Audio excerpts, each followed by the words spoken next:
And welcome, everybody, to another edition of your favorite weekly live stream wrestling podcast. That's right. This is Tooney Talk Wrestling, TTW. And I, of course, am steering the ship here. I am Dis, a.k.a. Dis, Aka Dis, however you want to say it. Whew, sorry, it's been a hell of a day.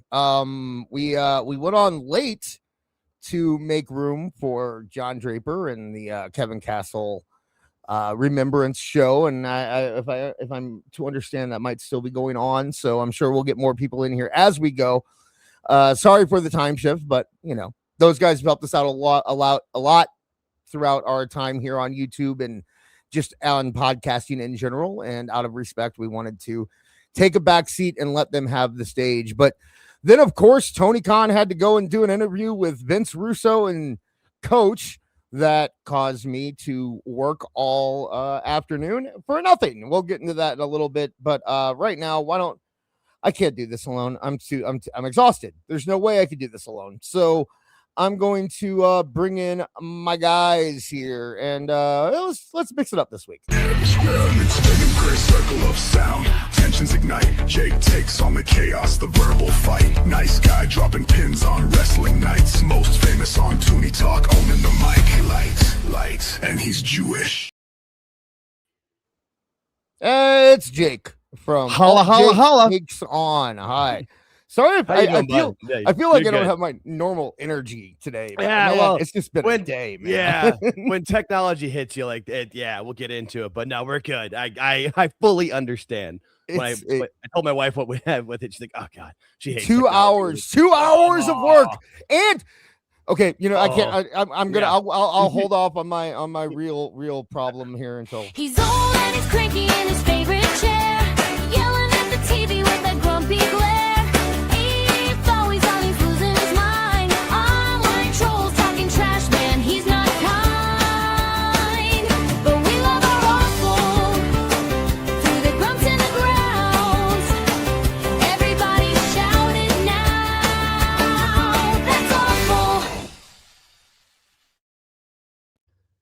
Awful Wrestling. How are you? Hello. Hi. And not to mention in the chat, we have Neckbeard. Feel free to drop a super chat, ask a question, or have your comment read live in the show. Please, yes. And of course, if you donate over $50 or over, we will interrupt the show. Otherwise, you'll be read at the end of segments. Neckbeard also says, I love the Tony Khan interview. You know, I thought it was pretty good until like the fourth time I had to listen to it. Oh God, how are you doing, Awful? I'm doing great. I'd like to ask Neckbeards what he liked about the Tony Khan interview. If you could, when he does answer, please put his comment up on the screen. I'll star it, and we'll bring it up when we actually get into it. We have clips from the Tony Khan interview, not the clips I wanted to have from the Tony Khan interview. Right. I had a beautiful man. You guys would have thought I was so funny. You guys were like, "Oh, that Dis, he's so good at editing. He's so funny." He wrote his own bit. He worked so hard on this. I went on CapCut. I downloaded the whole interview. I was doing this thing like every time they started rambling, I just fast forwarded, you know, and so like it would go like. So you'd hear Vince Russo go, I have a question, and then it go. Now, anyway, so my question is. So here's my question. Like he did that over and where he'd say, I have a question, and then he'd ramble for 20 minutes, and then he'd say, okay, but here's the question. And then he'd ramble for 5 minutes and go, seriously now, I have a question. Like he would never get to the questions because he was just telling his story over and over again. He actually asked, one question. What he did say over and over again was that he had a problem. Yeah. He kept saying that, like, I've got a problem. And then he would explain his problem. And Tony Khan at one point rolls his eyes. You'll be able to see it in the video later. Oh, nice. I'm going in blind. I haven't seen any of it. Russo was easily the worst part of this. The worst part of this was Vince Russo. He made Tony Khan likable. Somehow, like He's the one I can't stand. I mean, George and I watch that every TonyCon live that we can on both of our live shows for it, and those are funny. We have a good time with it. Russo, I was like, I'm out, and I don't like Coach that much either. So, but Russo's voice just annoys me, bro. So we'll get to. We do have some super chats to kick us off here. So we will get into them. First off, we got you and Cumia for $4.99. Need a glom gold after today, don't we all, buddy? Glom gold, glom gold, glom gold, glom gold. I'm feeling you, trust me. Boy, it was a day. Thank you very much, you and Cumia. We got Regina Sharp for $10. WWE Power Struggle. I went to the wrong thing. I told them they needed to switch to 2020. This message was brought to you by Glom gold, glom gold, glom gold, glom gold. Always has been, always is, always will be. Whenever you do that, I move my mouse like I'm gonna hit a button, like you're a button that I have to hit.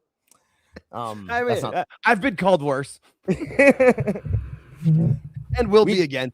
We got CM for $5. Okay, humor me.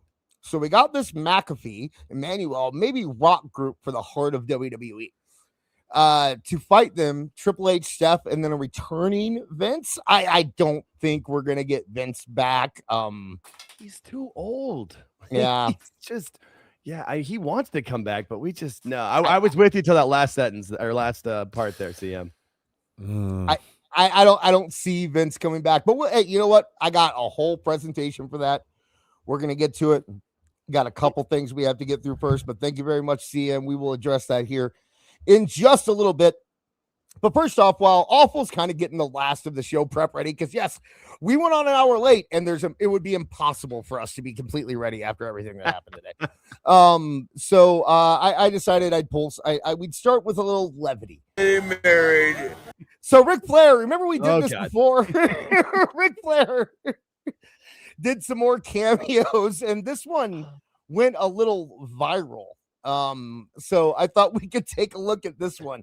It's funny because we did the Ric Flair cameos months ago, and people seemed to enjoy it, but no one really talked about it after that. And now all of a sudden they're just popping up everywhere. So I don't know if he was off cameo for a while. I know he was complaining about how he can't be involved with a WWE merch line because he's working with AEW. So he is saying WWE is trying to destroy his legacy, or I don't know. Okay, I know what it is. Because I follow the company that he's talking about. Okay. If you want me to get into it, let me know. Go, absolutely, man. It's Roots of Fight. Have you ever seen them? Like some of the stuff that like Punk wears. Yeah. So that's what it is, which is a company that I found right when they first started because they there was like an awesome Bruce Lee hoodie that I have that was on sale through their site. So I get their emails and stuff, and I bought a few things from them. So he's one of the icons if you go under wrestling for it. And usually there's, I don't know, between 10 and 25 pieces of different merchandise, from shirts, hats, hoodies, or whatever. If you go on Roots of Fight's app right now and look for Ric Flair, there's only 2 things left. So it's the partnership with them. And I think he would be allowed to do it if he was with WWE, but he's still in that tweet, he says, thanks God for Tony Khan. So I think that's why they cut him off, because CM Punk has a line with them. Rey Mysterio has a line with them. Randy Savage, Roddy Piper, Andre the Giant. You know, there's not that many wrestlers with it, but that's what they took him off of. So he can no longer be part of Roots of Fight. It's all wrestlers who are associated with WWE, correct? Yes, as far as I know, I don't think any. There might be somebody like let me check that, like that Mil Mascaris or something with it, but yeah, everybody in there's WWE. Because the impression that I got was that Ric Flair made some kind of deal with them, and WWE's like, wait, no, like we have a deal with them. You're not with us, so you can't have a deal with them. And then because he can't have a deal with Roots of Fight, that means the WWE is trying to destroy his legacy. Yeah. That's kind of the gist I got. So let's take a look at this video here. Let's see how Ric Flair turns out. Maybe he did well. Maybe there's no reason that I honestly have not watched this whole thing. So let's take a look at it. Now he's getting married. Oh my God. Why would you get married, motherfucker? Yeah. It's a cameo. This one again. I've heard this one. I've not seen this. Oh God. The other wrestlers on there I couldn't think of were Bret Hart and Iron Sheik. So yeah, Okay, so everybody all on the the list. all people who have Legends contracts or something. Okay, yeah. Yup. So Ric Flair was asked to do a cameo for someone whose friend was getting married, and this is how he starts it. Oh my God. Why would you get married, motherfucker? It's the worst possible commitment you could do. Because as of the day you get married, 50% of everything is hers. He reads he reads it live on air. Like he doesn't even glance at them first. Well, I think the thing is, I think he stopped doing that, right? Because obviously he's not the guy who wanted this. Did not tell him to say that it's a bad idea. Like he wanted from the post that I saw. It seemed like that guy wanted a nice message for his friend who was getting. It just said like, my friend's getting married. Say something, you know. And Ric Flair comes on and talks about how it's a dumb idea and he's going to take 50%. And started by calling him a motherfucker too. Like that's rough. Congratulations, go get married, motherfucker. What? Jesus. Well, Ric Flair. How many times has Ric Flair been married? By the way, like I believe 4. Yeah, so and it wasn't that long ago that he had his most recent marriage, so he might not be the one to be talking. Let's hear what else he has. Maybe it gets better. I don't care how beautiful she is. Stay her girlfriend. Stay her girlfriend. He said. Hang on. Stay her girlfriend. Should I make this joke? Awful. Should I make this joke? You're my conscience. You don't even know what this is. Inspired. Oh, sure. What's up? Did Ric Flair have a stroke at some point? Seriously, I mean, did he? Probably, and he didn't realize it. He probably just thought it was a really rough hangover. Look at his mouth. Stay her girlfriend. It wasn't reported. It's family. It wasn't reported if he did, but I mean, like that's not drunk. You don't get that from drinking. At least I've never seen anyone get that from drinking. no. So, Yeah, but see, you know what? I've never seen anybody live as old as Ric Flair drinking. Yeah. I've Okay, fair never enough. seen somebody of his age to drink that many kamikazes. fair enough. Once, Fair so. enough. Yeah. Tina and the military boys want to wish him the best of luck. Matt says diamonds are forever. Where is he? What is this? Is this a Some boat? bar in Florida. Is it a bar? Yeah, it's like one of those open air like bars close to the beach in Florida. I'm assuming. Okay.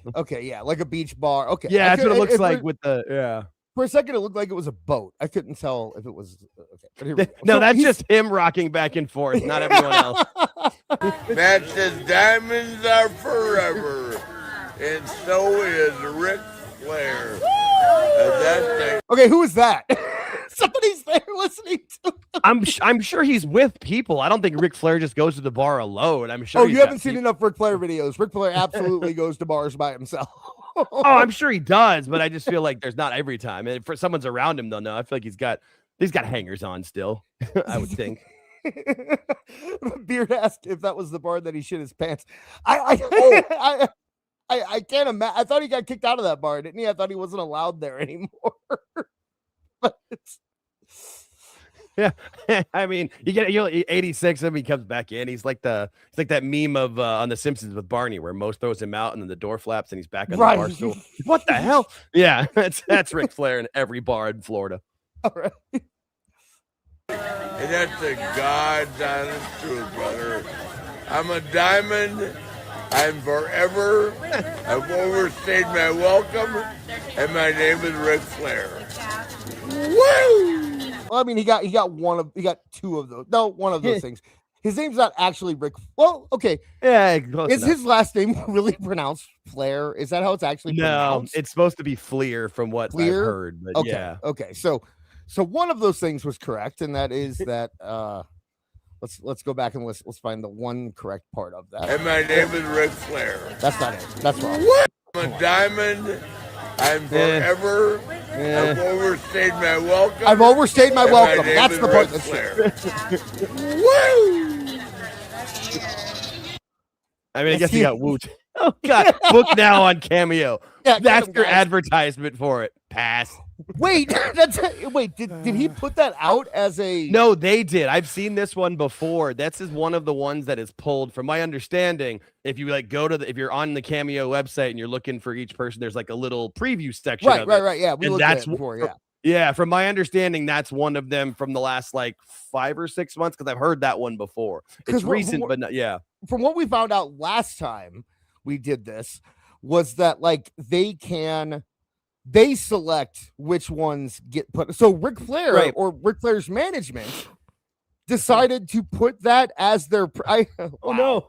I just assumed it was like a random AI thing and it didn't really care because if a human saw that and was like, yeah, there's a good advert for Rick. Like, oh, come on. See, I thought it was somebody who got it and didn't like it and wanted to expose him that put it out. But yeah, wow. Okay. I guess Ric Flair thinks that is primo material that you should put out online. So we have a couple more super chats that we got during that that want to talk about Ric Flair. So let's go to it. You and Cumia for $4.99. Just wait for Cornette to review that interview. And awful. Blake Monroe is fine as F. Okay. Yeah, I never questioned her. Never questioned her looks. But you did ask why people liked her. So maybe he's just answering why people like her. Okay, sure. Okay. That could be it. Like you said, thank you, Ewan.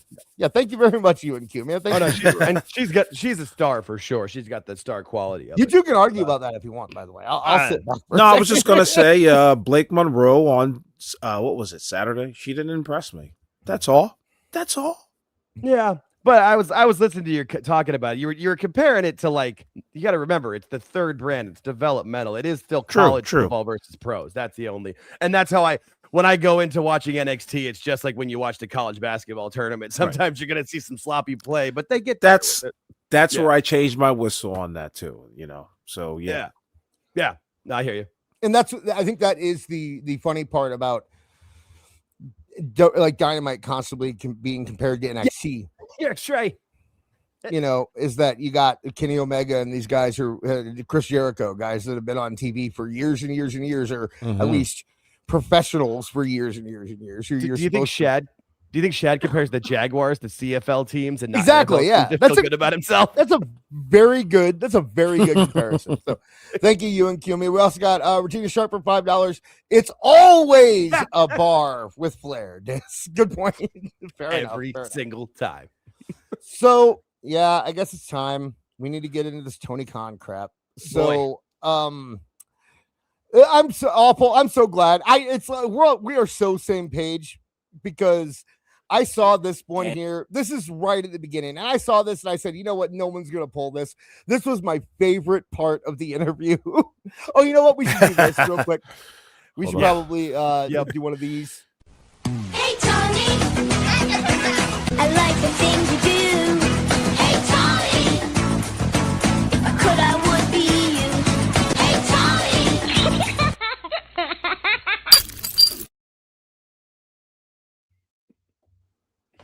All right, it is time to get into the Tony Khan, Vince Russo coach interview.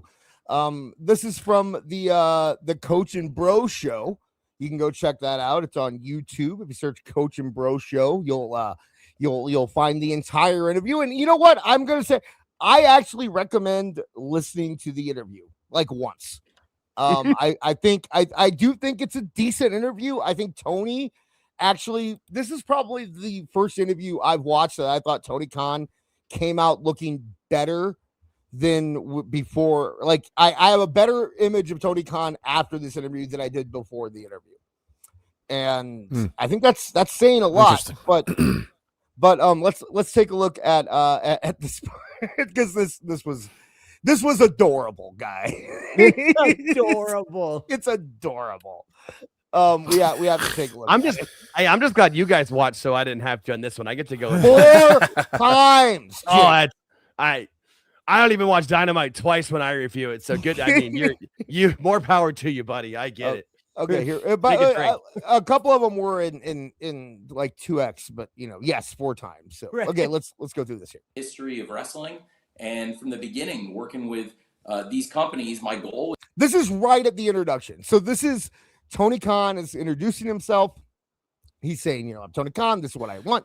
And Coach comes in here in a second. Is to keep the company running strong and producing shows that the fans like. And that's why I'm really happy that we've been able to Look how annoyed Coach looks. I know. Expand, add more TV and more media partners all over the world. Tony, and I want to help you out because I want you to connect with the audience. Can you bring your eyes down so you're looking off the camera? This is the second time he did this too, by the way. The first, like right at the beginning of the interview, right when Tony sits down, Coach goes, "Okay, you gotta look to your right a little bit. Make sure there you go." He goes, I want you to connect with the fans. So look right at the camera and we'll be good. And then Tony looked at the interview or looked at the camera and everything was good. And then he started talking. Looking off the camera. No, to your right. Look, there you go, right there. That's right at us. Perfect. Perfect. Your other right. So one of the things though that I look, I love that part too. Look, you watch, you go back, watch it. So he's like, okay, I got it. He looks very proud of himself. One of the things though that I learned and we learned in wrestling. Oh wait, I didn't go back far enough. So he looks very proud of himself and he got it right. Go right there. That's right at us. Perfect. Perfect. And then he looks away immediately. Yeah. He tries to look at himself looking at them. Yeah. Immediately. Right after Coach says perfect. And Tony just turns again. He's that guy in the Zoom interview, always looking at himself. This isn't the only time where Coachman like does this whole like, trying to dress up the pig in Tony Khan. Coach was he guided him with do this whole interview. He had on kids' gloves. Fishing for a job, by the way. I think he was trying to be his like PR guy. He wants There's to evidence Coach of that. Tony K a real thing, and him and TK, man, Coach and Tony K. Just look at where, think about the trajectory of Coach. Like Coach was in the WWE. He moved up in the WWE. Him and Rock started becoming friends, and he started getting on TV more, and everything was good. He did so good in WWE that he got a job at ESPN. And then suddenly he's on ESPN and he's one of their guys, man. He was all over that network when he was on it. He hosted Sports Center. He hosted that was that. He had radio shows. Like he was the man at ESPN. And now he has like 4 podcasts and does a wrestling show on Sirius XM. Does he do anything in real sports anymore?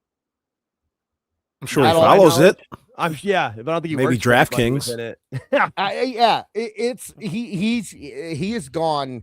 So, like he obviously he tried to go back to WWE. Remember when he tried to go back to WWE for a little bit, and that lasted a cup of coffee, and now he's just stuck doing a podcast at 4:00 in the afternoon with Vince Russo on top of his afternoon show that he does on Busted Open on Sirius XM. Like Coach needs a job. Like Russo, he's JCP, ICP has more money than you think, and I'm sure Russo's making decent money from the Insane Clown Posse. Coach has none of that. Okay, Coach. So he is just guiding Tony. Are we sure about this? No, I'm not. I'm absolutely. Okay. I love it. From what I can tell, he at least recently he was employed by the PFL, the Professional Fighters League. Oh, there you go. Yeah, he's on one of their broadcast teams, I believe. Great, but I can't. That was as far as like 2021, maybe 2022 when he left WWE. I'm not seeing that he still is with them, but I think that's the last thing that I can see that he did in regular sports. Coach is basically Maven to me. Yes, Like it's hard for me to take anything he says seriously because I'm like, you're fucking Coach. He's the Maven of announcers. Yeah, one person liked you, and it was Vince. And luckily, it was Vince McMahon. Yeah, or 2 people. I'm sorry, Vince McMahon and The Rock. And you have the right people that liked you, but it seems like everyone else who were. I don't know. Maybe I'm wrong. Maybe he's a beautiful human being. Coach, I'd love to have you on the show if you want to come on and we can talk about this. But fill me in. Let me know what you're doing, bud. Yeah. let me know all about it. But we do have, before we get too much deeper into this, we can go and look at what Neckbeard. You were curious about what Neckbeard thought about the interview. Yes. And Neckbeard said it was just nice to hear not being drugged, and nice to hear him not being drugged up for once. He didn't sound like a total idiot. But man, I couldn't listen to it 3 times. Maybe that's why I like Tony so much. And Vince Russo is insufferable. Yeah, I think that's what it is. I think Russo, I think it's just when you're watching him in that comparison, Russo and Coach are so goddamn annoying that Tony, he looks better by comparison. So, you know what? Before we go too much deeper into this, let me see. Where did I put it here? Because I know I got it. And it's here it is. So, while this was going on, you know what? Let's do another intro because we can do like 3 segments of run-ins left and right, baby.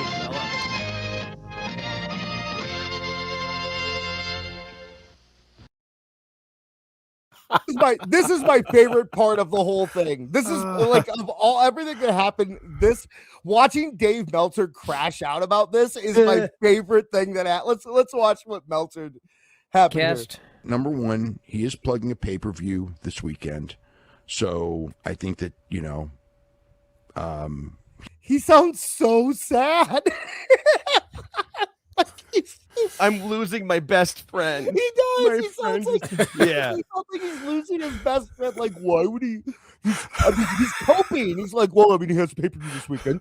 Obviously, there's probably something to it. Don't speak. I know what to say. Oh my God! Well played. Well played. I was for some reason my mind went with TLC, but I like where you went. That song is completely about a breakup and about the breakup in the band, the bass player. That worked on every level. It's so sad. I didn't hear this, so I'm like kind of surprised because I saw some tweets and all that, but I didn't see anything having to do with like actual video. Yeah. And they always say that go ahead. He was crestfallen. Sorry, he was so sad. Russo's podcast. Number one, he is plugging a pay-per-view this weekend. So I think that he wants to get out publicity on the pay-per-view, and he'll probably be pushing that thing. I think that maybe he's gonna push that thing. I guess all though. Not like anybody cares, right? It's so close. Why would you do a pay-per-view that close to WrestleMania? It's stupid. I'm not gonna call him back. I swear, I'm not call him back. I mean, why? I don't. I mean, I guess they're doing okay. I don't really understand why MJF is the champion, and I mean the ratings. Phone calls are a two-way street. See him in the background. He loves me. He loves me not. He loves me. He loves me not. Going on that show too right now for him is kind of like this thing of, they can go out there and these people who have said all this stuff about him. It said he was on Facebook 45 minutes ago. I sent him a message and he totally didn't message me back, and it's really pissing me off. And it says that he read it. It says he left. I know he read it. And I told him, I said, don't go on the show with Russo, but he went on the show with Russo, and he's gonna come back and he's gonna act like he didn't read it, but I know he read it because the little thing on Snapchat said that he saw. Russo's only gonna break your heart, Tony. He's only gonna break your heart. I'm the only one who can love you. I love you. Yeah. I saw him at Borders the other day. This is so fucking high school. You think he you want to? You know what I heard Russo say about you? I have tape. I could play the tape if you want to hear it. He's got the receipt. He's got files. I saw your dad at the Aldi's the other day. And so it's kind of like the people who said you're doing terrible, you don't know how to do this, whatever. But did you hear all the stuff he said about you? You heard he said you were doing bad. He said you're doing terrible, and now you're just gonna go on his show. I mean, if that's what you want to do, I can't stop you from doing it. What did he say that was successful as hell? No one's successful as hell in this conversation, whether it's Coach, right, Dave, Vince, or Russo, the Juggalo champions, but none of this is super successful or whatever the hell he said. Nothing. It's an interesting dynamic. I mean, I presume that they'll kind of do a 180 on him anyway for a little while. My Starbucks gift card meant nothing. For a little while. They're gonna For a say little while. they're gonna say they like him, and then the truth's gonna come out, and then he's gonna feel sad. And he's gonna come back to me. I know what's gonna happen. It happens every time. I said the same thing about CVB. I said the same thing about Ariel Helwani. And All I wanted to know was, did he get the flowers? That's all. I have the tracking number and everything. They took the picture of him when he got it. Maybe if he doesn't hire them, maybe they'll go right back to where they were. Oh, did you hear that? Did you hear that? You hear that mic drop there? Let's hear that again. Let's hear that again. On him anyway for a little while, and you know, maybe if he doesn't hire them, maybe they'll go right back to where they were. Suddenly, when did Dave become based? Like Dave is just. You mean friend zoned? Yeah. You know, Broken heart Dave is based. You know what's gonna happen is that Tony's not gonna want to hire him, and then Tony's gonna realize that they're not real friends, and then I'm his only real friend. Yep. Happens all the time, dude. Travis in the chat. Breaking news: after the Tony Khan interview with Vince Russo, Dave Meltzer has sold his 3% ownership of AEW. Making rash decisions.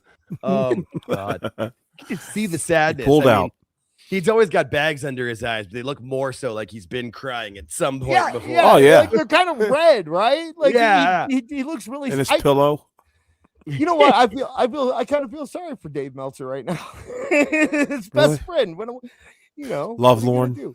Yeah, it's sad.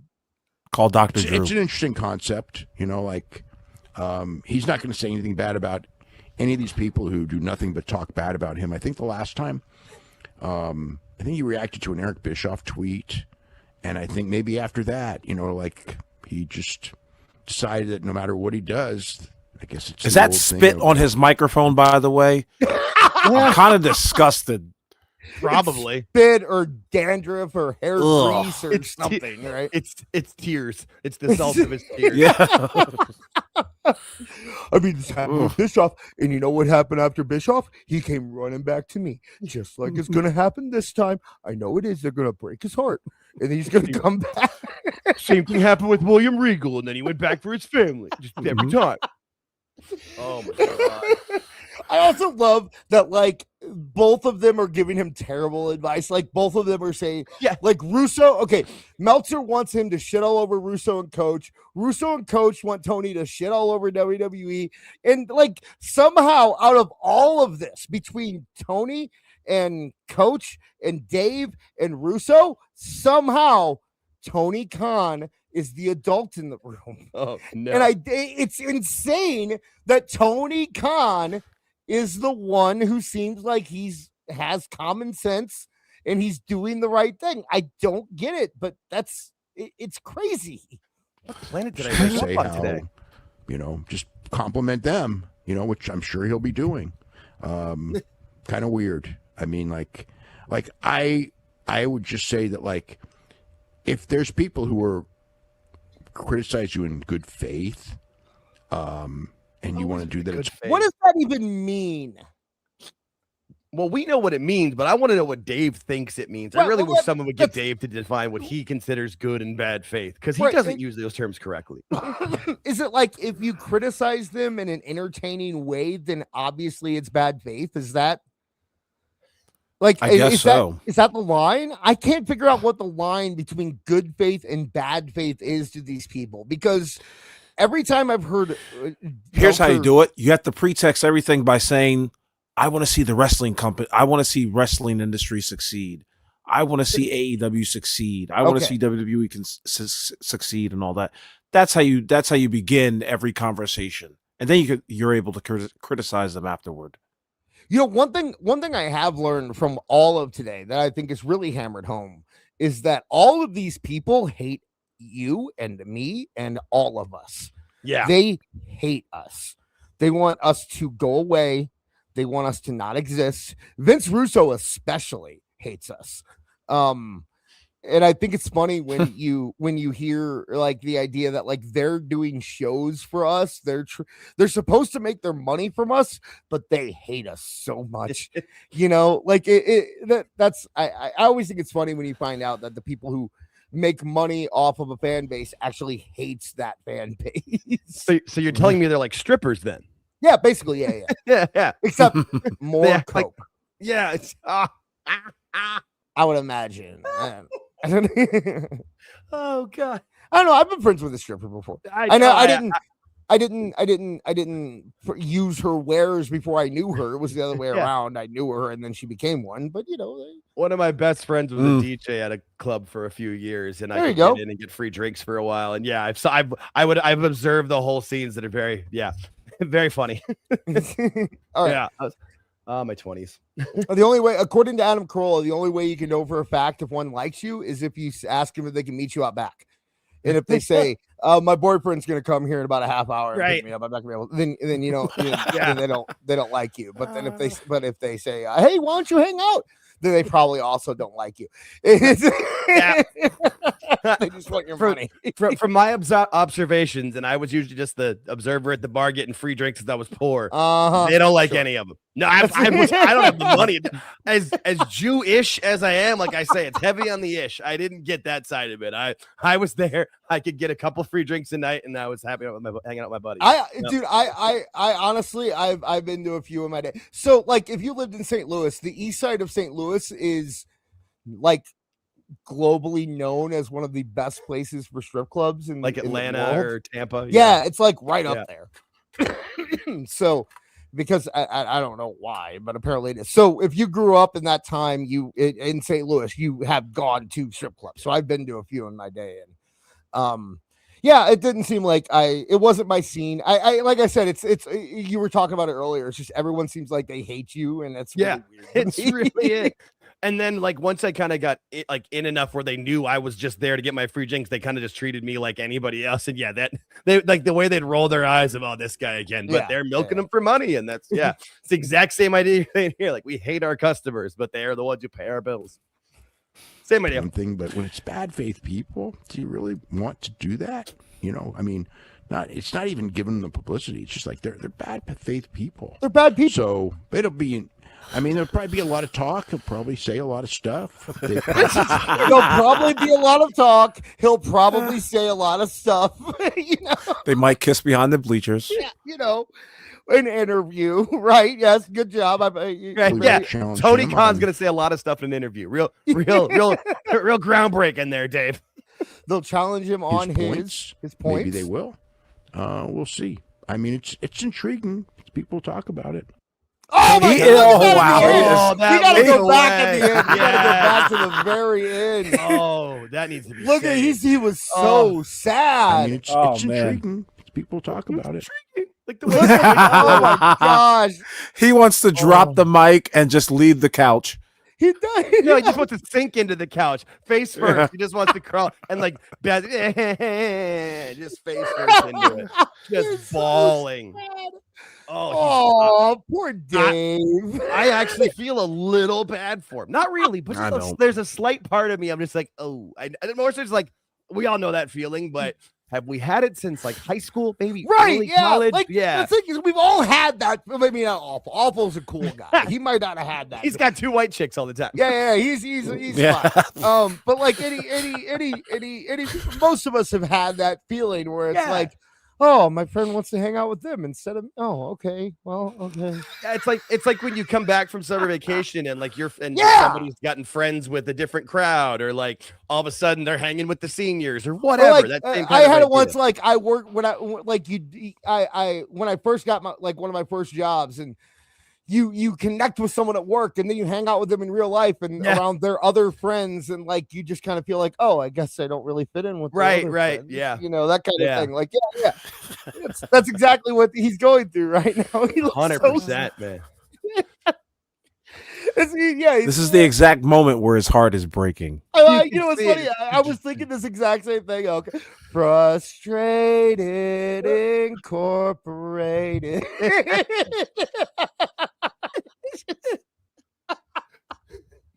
Love hurts. Oh, poor guy. So let's hear what Tony has to say about Dave. Oh God, yes, this is the best. Tony was talking about what Dave told him before he went on the interview. So let's take a listen to this. So when Dave Meltzer said, "Why would you want to go on this show?" So Dave Meltzer said, "Why would you do this to me?" Wow. Tony can't even get a good mic for this. He's using the mic from his laptop. Where's that That's a good echo? point, Like, get a microphone, Tony. They're not. I have one, for God's sake. Also, I have it on good authority that like he's in a hotel room right now, and he had to like order tacks or nails or something to put those jackets up in the background. Oh shit. Command strips with the hooks. You'll notice a couple things with the framing of this entire thing. Like Tony Khan is dominating the screen first and foremost. Then secondly, it's something that we've never seen from Tony Khan.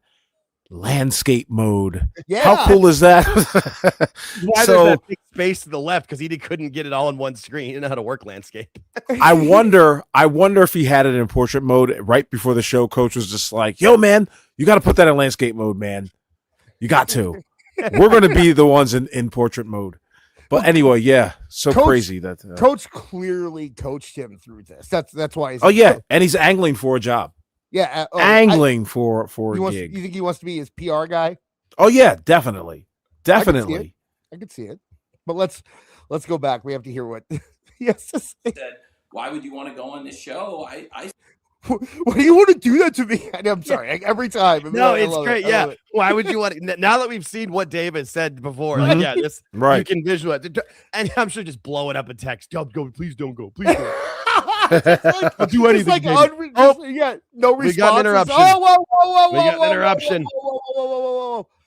We have an interruption here from Pampiro? Like Pampiro Take Furpo? this down here. I can't read it when that's on the screen. There we go. Yeah, at Pampiro for $49.99. Can we give Marv's Dave puppets to sing "Unbreak My Heart" by Tony Talk? You know what? Unbreak my heart. I will say this: if anything is ever gonna pull Marv back, it's stuff like this. Okay, Yeah. like Marv came back last week when he heard about this, and That is true. That is true. We did get a Marv run in for that. Yeah. we got the Marv run in from that. So I'll actually bring it up. We might get a little something. I wouldn't expect anything huge. One thing I will say is that we are going to start doing videos probably starting on Thursday. They're just going to be clips from the show. So if you listen to the show, if you're watching it live, then obviously you wouldn't have to listen to them. But I would appreciate you kind of like liking them and sharing them around. We're trying to get back in the algorithm. But thank you so much to Pampiro, or I keep want to say Vampiro. That's what it seems like to me. And we will give you a little bit of something for your troubles here. What should I give? Oh, let's just do this. We got one!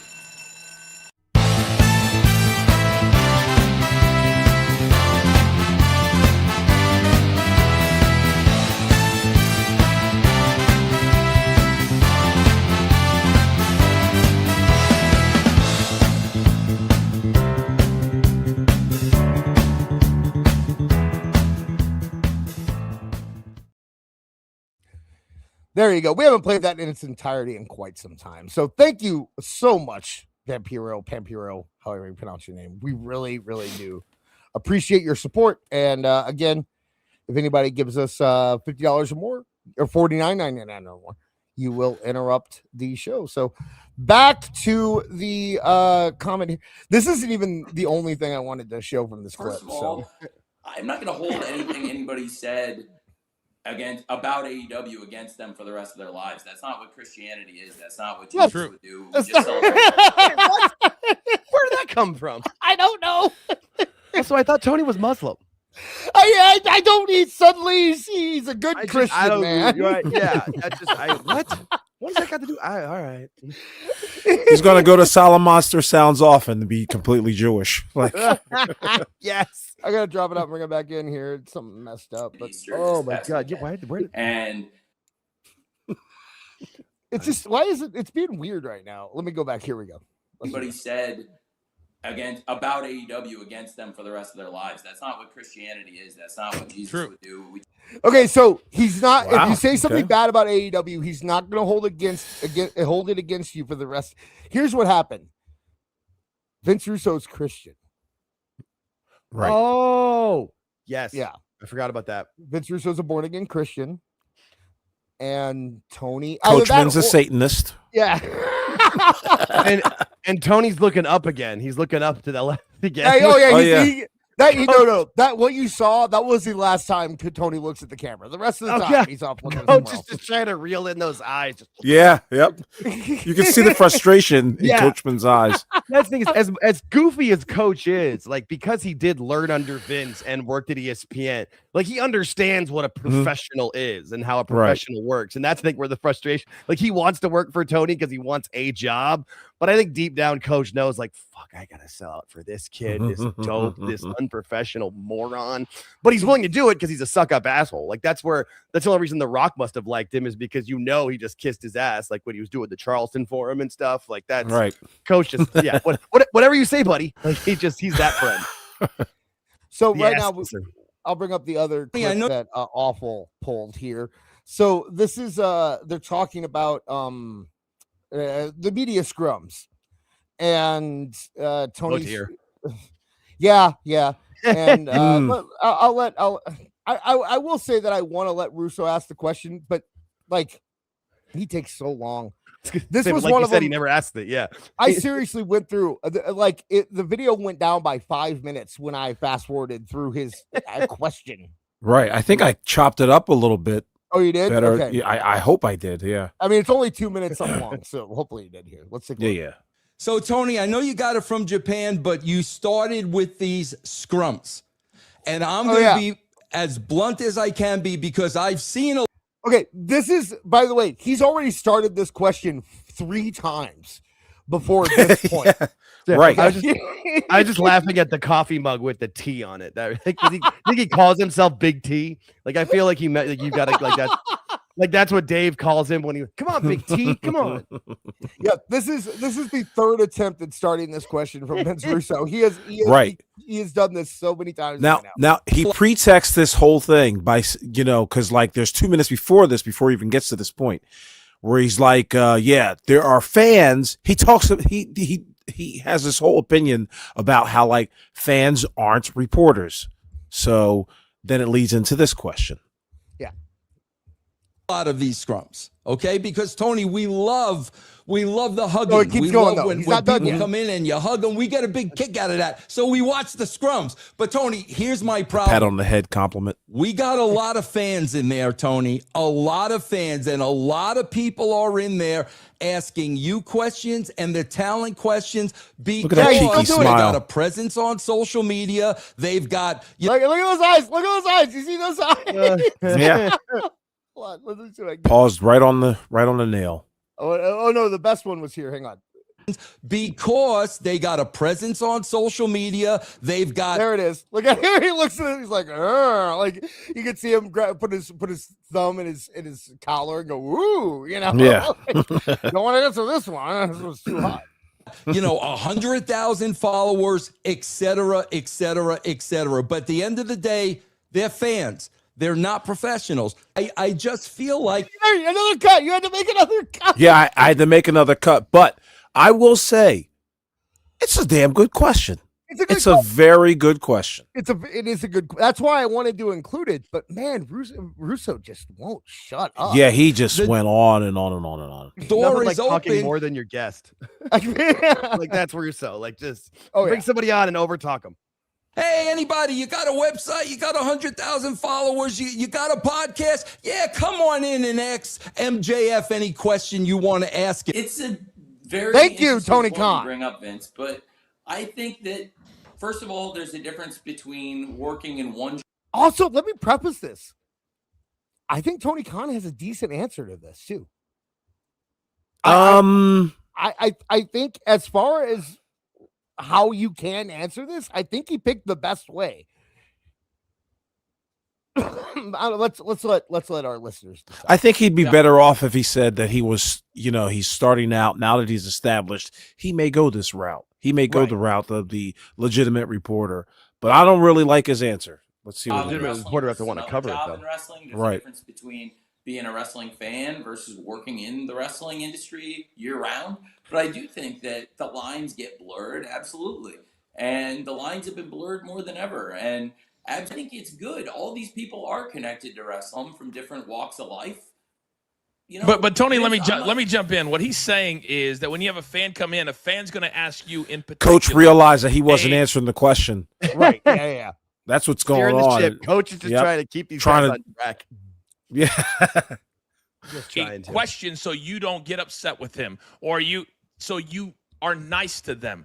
And I spent 11 years at ESPN. That's not a reporter. Sure. A reporter is asking Tony Khan, why did you have a needle through a cheek tonight, and getting a straight answer. That's what a reporter does. Here's the funny thing is that later they asked Tony why he put a needle through a cheek tonight. And Tony doesn't give them a straight answer, and they don't push back on it. So they're not reporters. Got it. Yeah, it is kind of funny. I thought I would have illustrated that very well if I got my freaking clip that I tried to pull. Sorry. I appreciate that. And to be fair, the outlets that some of the legitimate journalists in wrestling work for and some of the people who walk the line, that's one of the interesting things. There's shades of gray among some of these outlets. It's not all the worldwide leaders in journalism and sports journalism. And here's why I say that I think Tony gave a decent answer on this, is because I think there aren't shades of gray when it comes to wrestling journalists. I just think that there are like two of them. Yeah. Right. Like that's the thing, is that if you were to just have quote unquote true wrestling journalists ask your questions, you'd basically just be doing an interview with Mike Johnson. You know, like there's really not a lot of other people out there who are maybe, you know what? Maybe Brandon Thurston. As much as we give him crap, maybe Brandon Thurston. But outside of that, I can't think of anyone who I'd say is actually doing journalism in wrestling. True.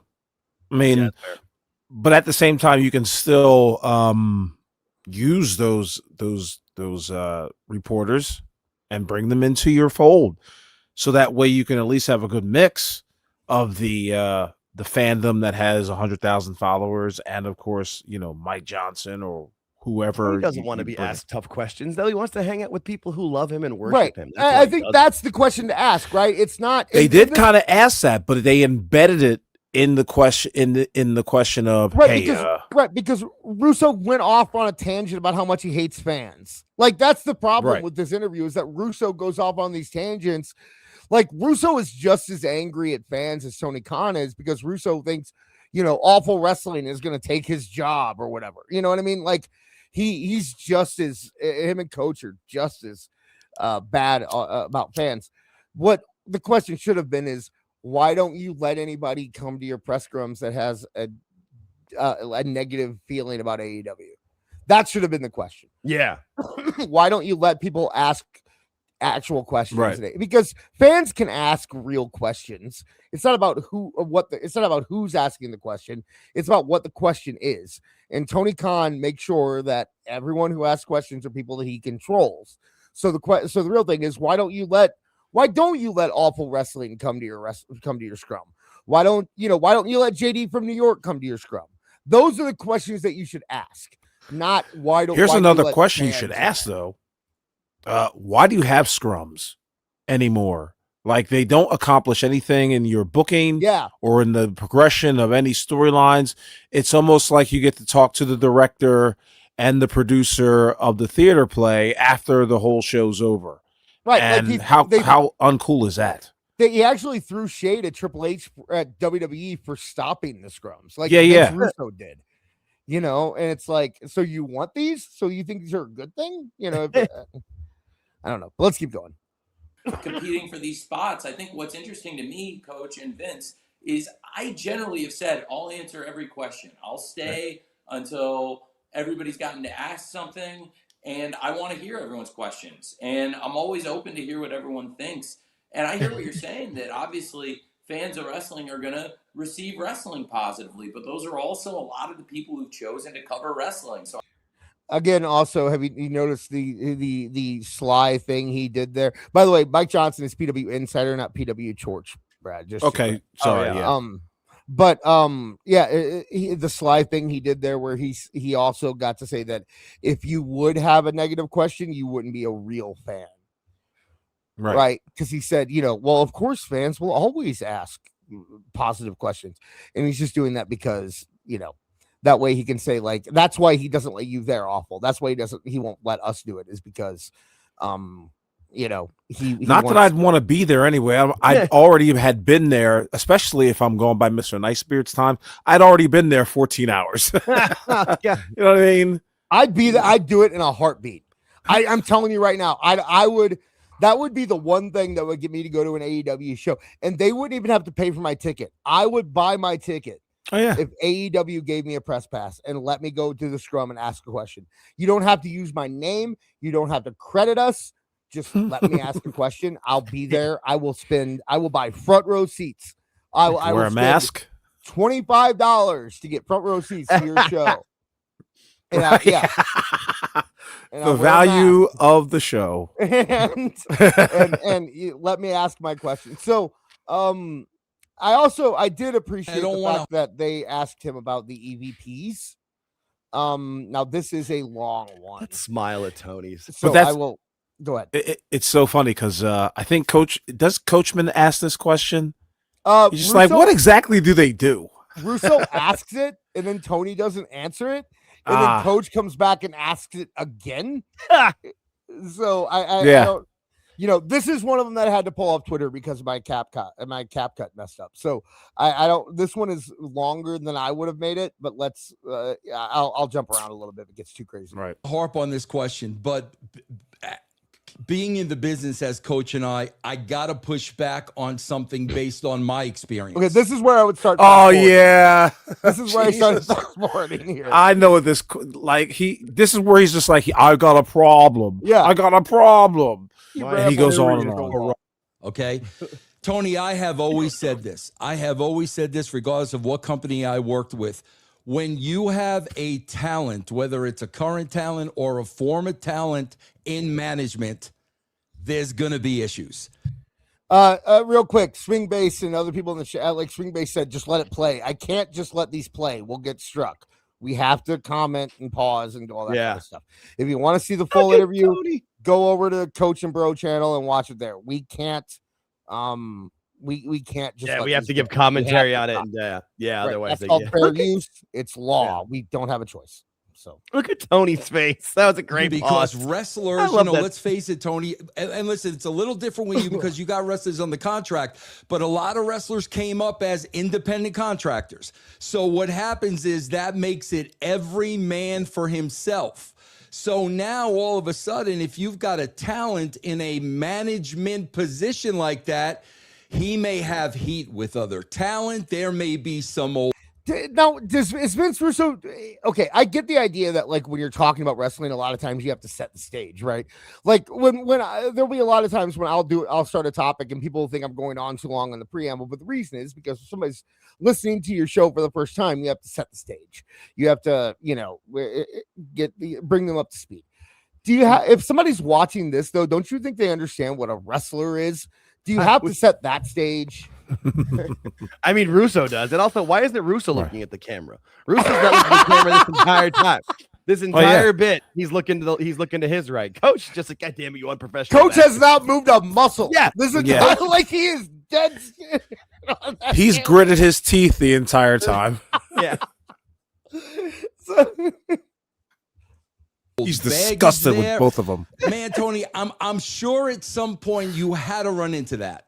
Well, okay, here we go. I think so that was the first right attempt at asking this question. It took him 57 seconds to get to the point where Tony's answering now. I just want to point that out. Every walk of executive life, there's going to be different people and different backgrounds, and always, in business, Coach Flip, everybody's different, and that's Coach Flip to the big screen. Pro wrestling, it's the only sport that goes year round. He's not answered this question at all. No, like all he's saying right now is, wrestling is a year-round sport. What are you gonna do? And there's executives in every business. That's all he is saying. That's all he's saying. That's it. Water is wet, grass is green. Yeah. Sky's blue. You wonder if Coach moved Vince off and he's like sending him in the private chat. I need you to look at the camera because he's not looking at the camera. What are you fucking looking at the goddamn camera? Right. He just spits. Read the private chat, damn it. They do this thing where it's like every time Tony starts answering a question, Coach changes it to where the full screen is Tony, but it lasts like 5 seconds at a time. Like it never. Vince, you know the workload better than anybody of what it takes to do this 52 weeks a year, to put on new shows every week and multiple shows. He hasn't done it in what, 15 years? I mean, you could argue longer than that. He's doing it now, right? With come on, Juggalo. 52 weeks. I'd argue on that one. I'd argue against that. Well, okay, funny thing here, by the way. Remember that the question was, do you think it's a good idea to have wrestlers in places of management? And right now, he has just talked about how wrestling is a year-round sport.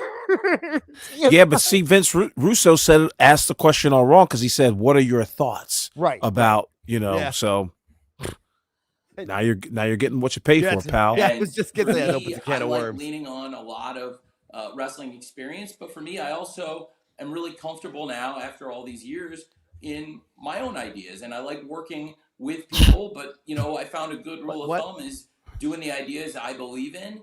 And I've always found the more involved and the more connected I am with every aspect of the show. He didn't ask about you. Right now, Nobody asked about you. Oh, Jesus. Really well received by all. This is Coach saying, okay, he's not answering the question. Back to me. Yeah. Let's get this going here. Also, when it's just on Tony, you can really see those bags under his eyes. Yeah, when it's just Tony, woo, that's rough. And I think that's important. In any walk of life, Coach wants to jump in so bad. There's different types of music. Oh, his fingers are moving. He's using the ice cream analogy. Always with the flavors of ice cream. Yeah. Everybody's got a different fingerprint. Fans that have supported the show, we've been able to make new fans along the way, bring fans back. You haven't. Not one. As you know, 7 years on television now, as we approach that 7-year anniversary, it's a long time.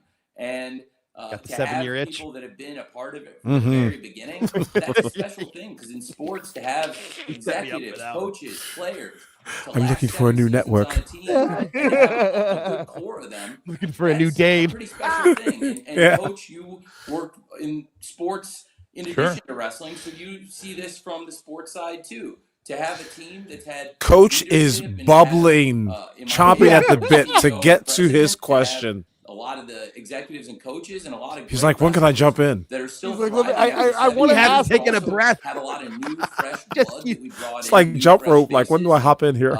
An exciting company right now. That's an exciting thing after 7 years. Tony His hand somehow, movement. the answer to Vince Russo's question about why is it a good idea to have wrestlers in charge of your company is we have a lot of new wrestlers coming in. and I worked with this and everything worked with it. Nobody asked about what it worked with you of it. It's about how the EVPs are with the other talent with the bull. God damn it. Do you have any luck with that last clip? Awful. Oh my God. Swing base. We don't know what he said. I have it. It's on the Google Drive. Okay. Can you put the It's link on in the the Google. private chat here and I'll pull it up? Which one are we talking about here? Let's see. If you don't think it's worth it, then we can move on. We're already We can probably move. Yeah, let's move on. You know what? We might have more about this on Saturday over on This Is Awful. So if you're really interested in it, if I can, when I have more time, we might be able to find a couple more things. So if you're really, really interested in it, we might have some more stuff over there. But I do remember there being a great clip of Tony Khan answering a question about Chris Jericho. Ooh. And he was just like, they went through the motions, they got a deal and all that, and everything was cool. And then Coachman says something to the effect of see that answer right there? That answer you just gave? That's perfect. That's beautiful. That's the kind of thing that people want to hear from you. And it's just like, well, damn, Coachman, dude, chill out. Jonathan Glazeman. Fuck. Yeah, really. Jake, in the super chats, we are on Regina Sharp's $5. Tony Khan crap. Start there. I gotta go answer a call real quick, and I'll be right back. So go through that and then just kind of ramp. I'll be back in like 2 minutes. We got you. Yep. All right. Regina Sharp in here for $5. Thank you so much. Tony Khan crap. Ew, it smells like Skittles and Red Bull. Yuck. Yeah. I mean, you're probably not wrong, unfortunately. I'm not sure what other spells are in there with it. Then we got you and Cumia for $4.99. Thank you so much. People actually know who Russo and Coach are. Only internet marks know Dave Meltzer. Yeah, and especially anymore. I guess because you see every now and then where he'll still get like, if I don't know, Dateline or whatever wants to do a report on wrestling, like they'll look at Dave because, if you Google wrestling journalist, Dave's going to come up. Right. But I feel like that's not as much anymore. The only other place I see him, aside from his shows, is like Dark Side of the Ring. And he just looks like an idiot in those. And I feel like they want him to with his dirty office and his weird takes that he has. And there are a lot of people that, report that we don't know about that maybe, local stations may know about, maybe a guy knows a guy or whatever. And it doesn't necessarily have to be Dave Meltzer that reports or is the one called on a lot of times. There are a few people that come to mind. Like I remember on those wrestling documentaries, like they would show some people. It was just like, who the hell is he? The one that always was the bald guy. Was it like Shoemaker? David Shoemaker, I think was his name. He's the bald guy that's in it, and that totally just gets things wrong. I remember like the Andre the Giant documentary, like the way he was talking about Andre was a traveling. I forget exactly what it was that he said. Right. It was just like, nope, that's not what it was. Nope. And like he talks about it so confidently, but he's wrong. But he happens to be. It's any of the Bill Simmons ones because Shoemaker's is Bill Simmons' boy. He kind of does what Coachman was doing for. Like I've seen that. I've seen like a couple of episodes of Bill Simmons' podcast because of who his guest is, and like when where they'll do like 20 minutes before, and then they bring the guest, and a few minutes after. I was trying to fast forward through the beginning part, and Shoemaker just whatever Simmons says, it's always so funny, so insightful. You're amazing, Bill. Right, and that's how he gets those jobs. So suck it up, just like how Dave gets the report on Tony. I'm back. All right, cool. We got one more. I'll pull it up right now for you. You can read it. That's the last one right there. Virginia Sharp for $5. Tony wanted the jackets in the shot, but forgot to check his shot. No, I think that has to do with. I imagine he called somebody up to have him like put thumbtacks or something in the wall to hang up the jackets, whatever he had to do to get the jackets hung up on the wall. And then he got on with Coach, and Coach is like, "No, that angle's not going to work. We need you to actually look at the camera. We need it over here." And I think that's part of the frustration that Tony had at the beginning. But there's definitely. Coachman's face. No, I'm just laughing at the Coachman's face. You could see it when he's on there, either trying to ask the question or with either of them just hurting kittens, man. Looking over to the left, looking to the right. Just I almost feel bad for Coach, but I don't because he's like, almost. Like I would almost feel bad for Maven, but right. So there was a thing that happened on SmackDown. Oh fuck. All right. So we're going to be talking about the TKO, WWE, Cody Rhodes, Pat McAfee, CM Punk, Triple H, Ari Emanuel, and The Rock are all involved. And you know who like the least involved is Randy Orton, right?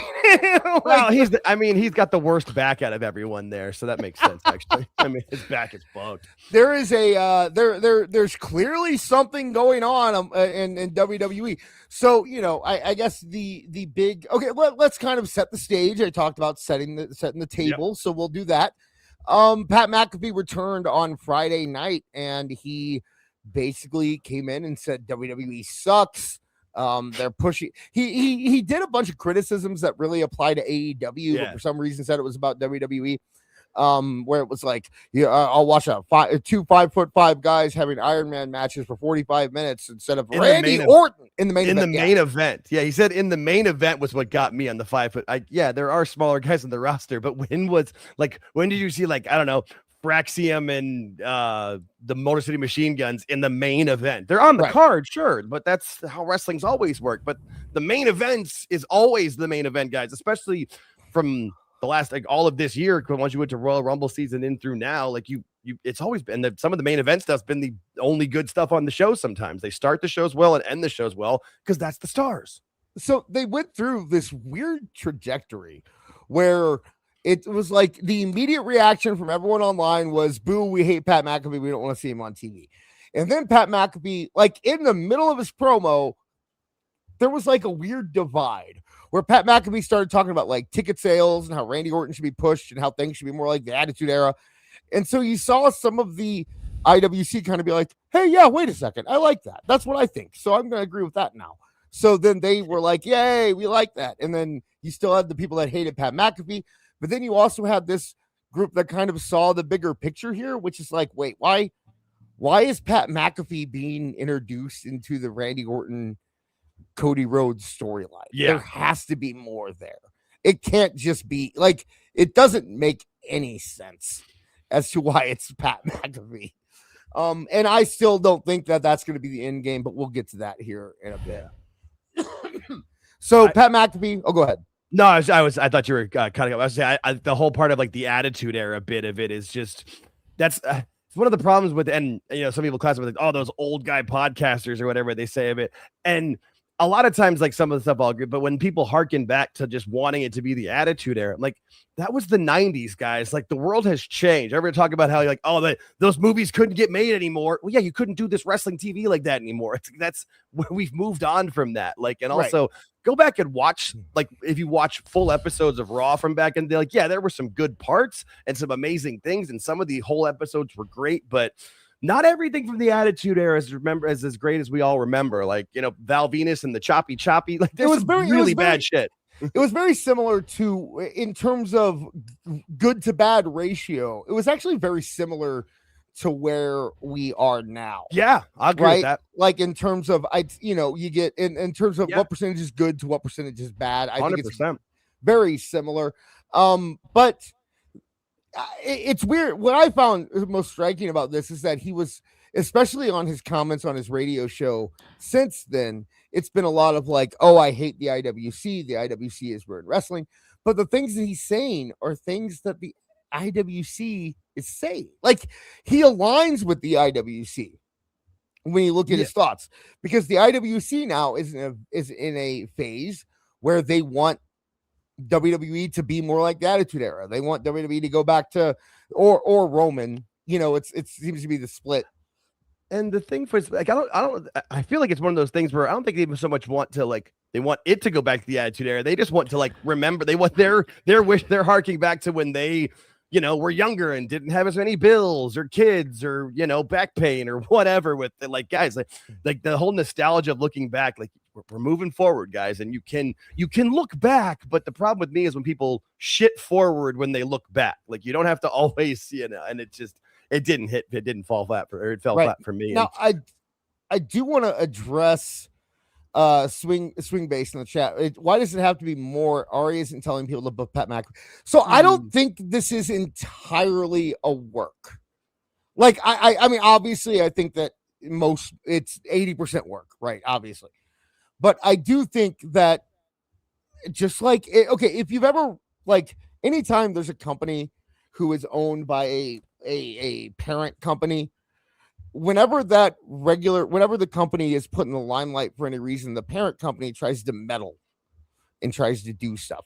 So I do believe that TKO probably tries to stick their nose in around WrestleMania time. I think that, especially when you have The Rock on the board, I think there are people there who think I could do this better. I could do this. Yeah. And they want to jump in and they want to fix things. And I definitely think that Pat McAfee is part of that. I would absolutely say that Pat McAfee is the thing that Ari Emanuel or whoever it was inserted into the storyline. Now, do I think that when Pat McAfee shows up backstage that Triple H hates him and doesn't want to talk to him and that the rest of no, I don't believe that. I think that, they probably get along fine. I think Pat, even to an extent, knows what's going on and what he's being used for, but I definitely do think that there's probably frustration within WWE that occasionally TKO will kind of try to think that they know better and try to meddle with things. I think it happened last year with Travis Scott, and I think this is it happening this year with Pat McAfee. But I want to get your guys' thoughts. So we'll go. Jake, you're already talking. I think you're absolutely right that they are getting involved with it, and because how last year didn't really work out, that's why I think this year it's 100% a work. Like I firmly believe that Ari and Triple H had a dinner at like a really nice steakhouse somewhere in a back private area, and they work this out, at least like the overview of it. Because Ari, he's the boss, and he wants McAfee involved so that McAfee can talk about it on his 3-hour radio show every Monday.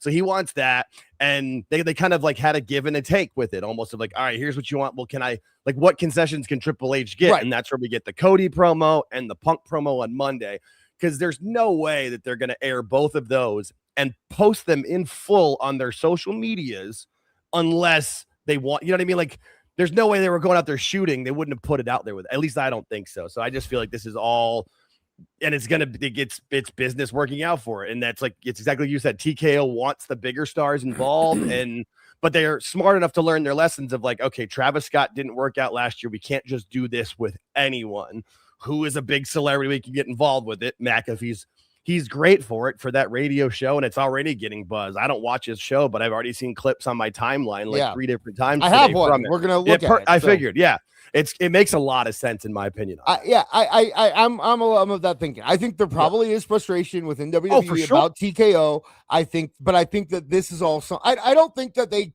scripted Punk's promo word for word. I'm sure Triple H said, "Go out and say what you want. I've already gotten it cleared. You're going to be fine." You know, that kind of thing. So Awful. What are you thinking?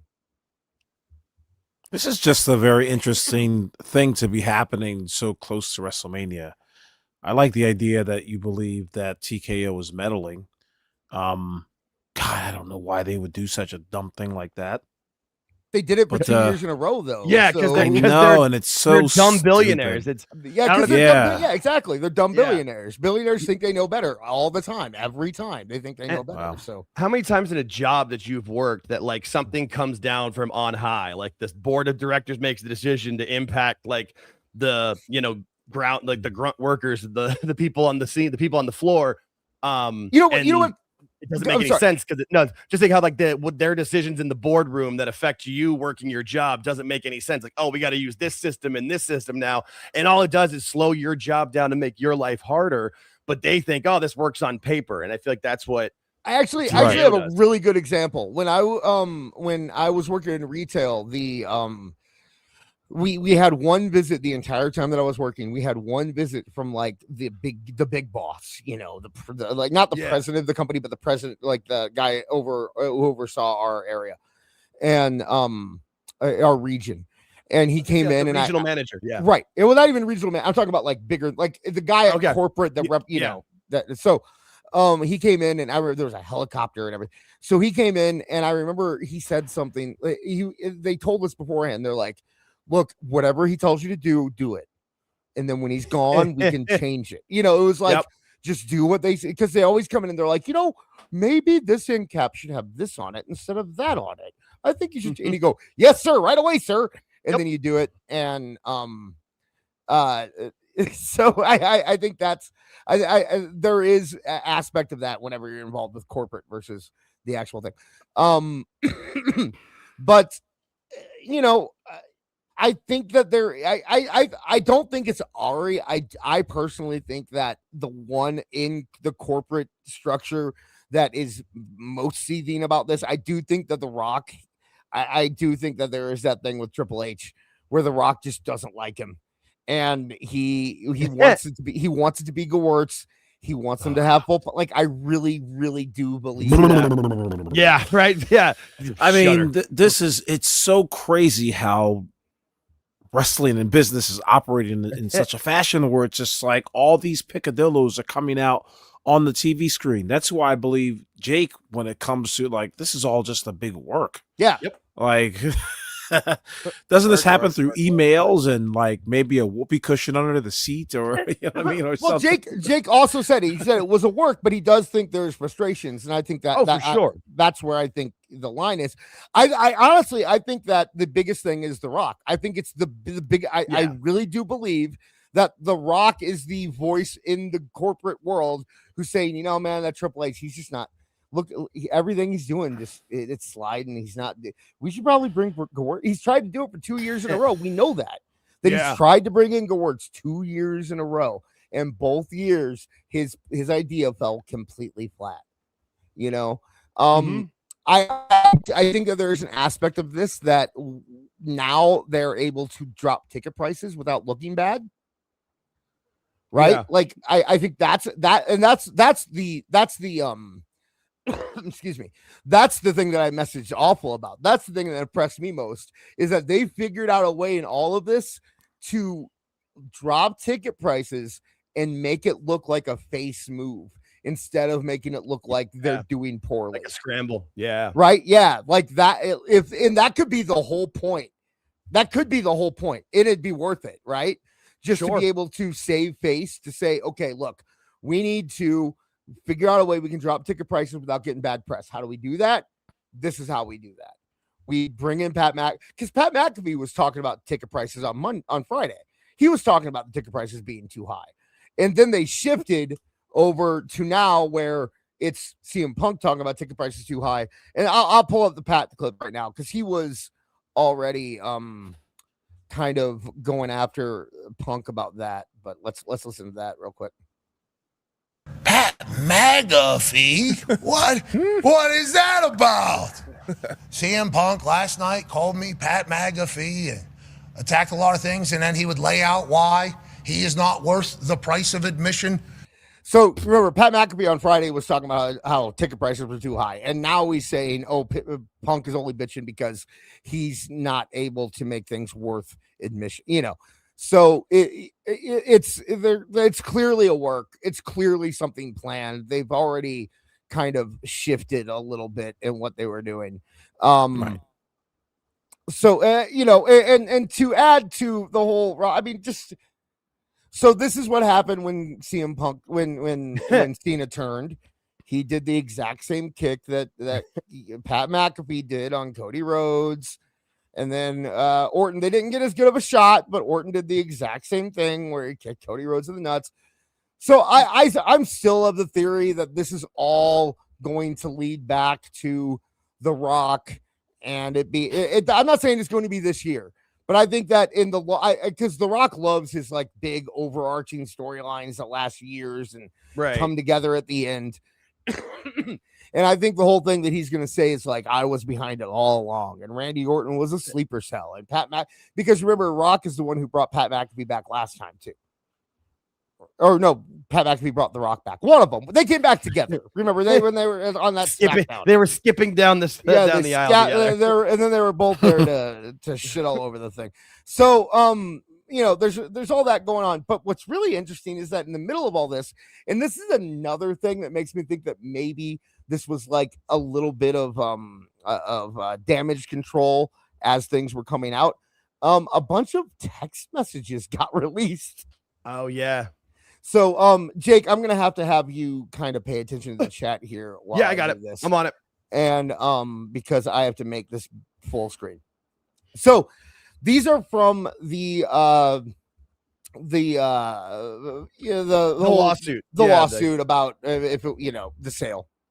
And, not the Janelle Grant lawsuit. Not the Janelle Grant. The investors lawsuit or that right. part of it. Yeah. So this one, and credit to Post Wrestling and Brandon Thurston.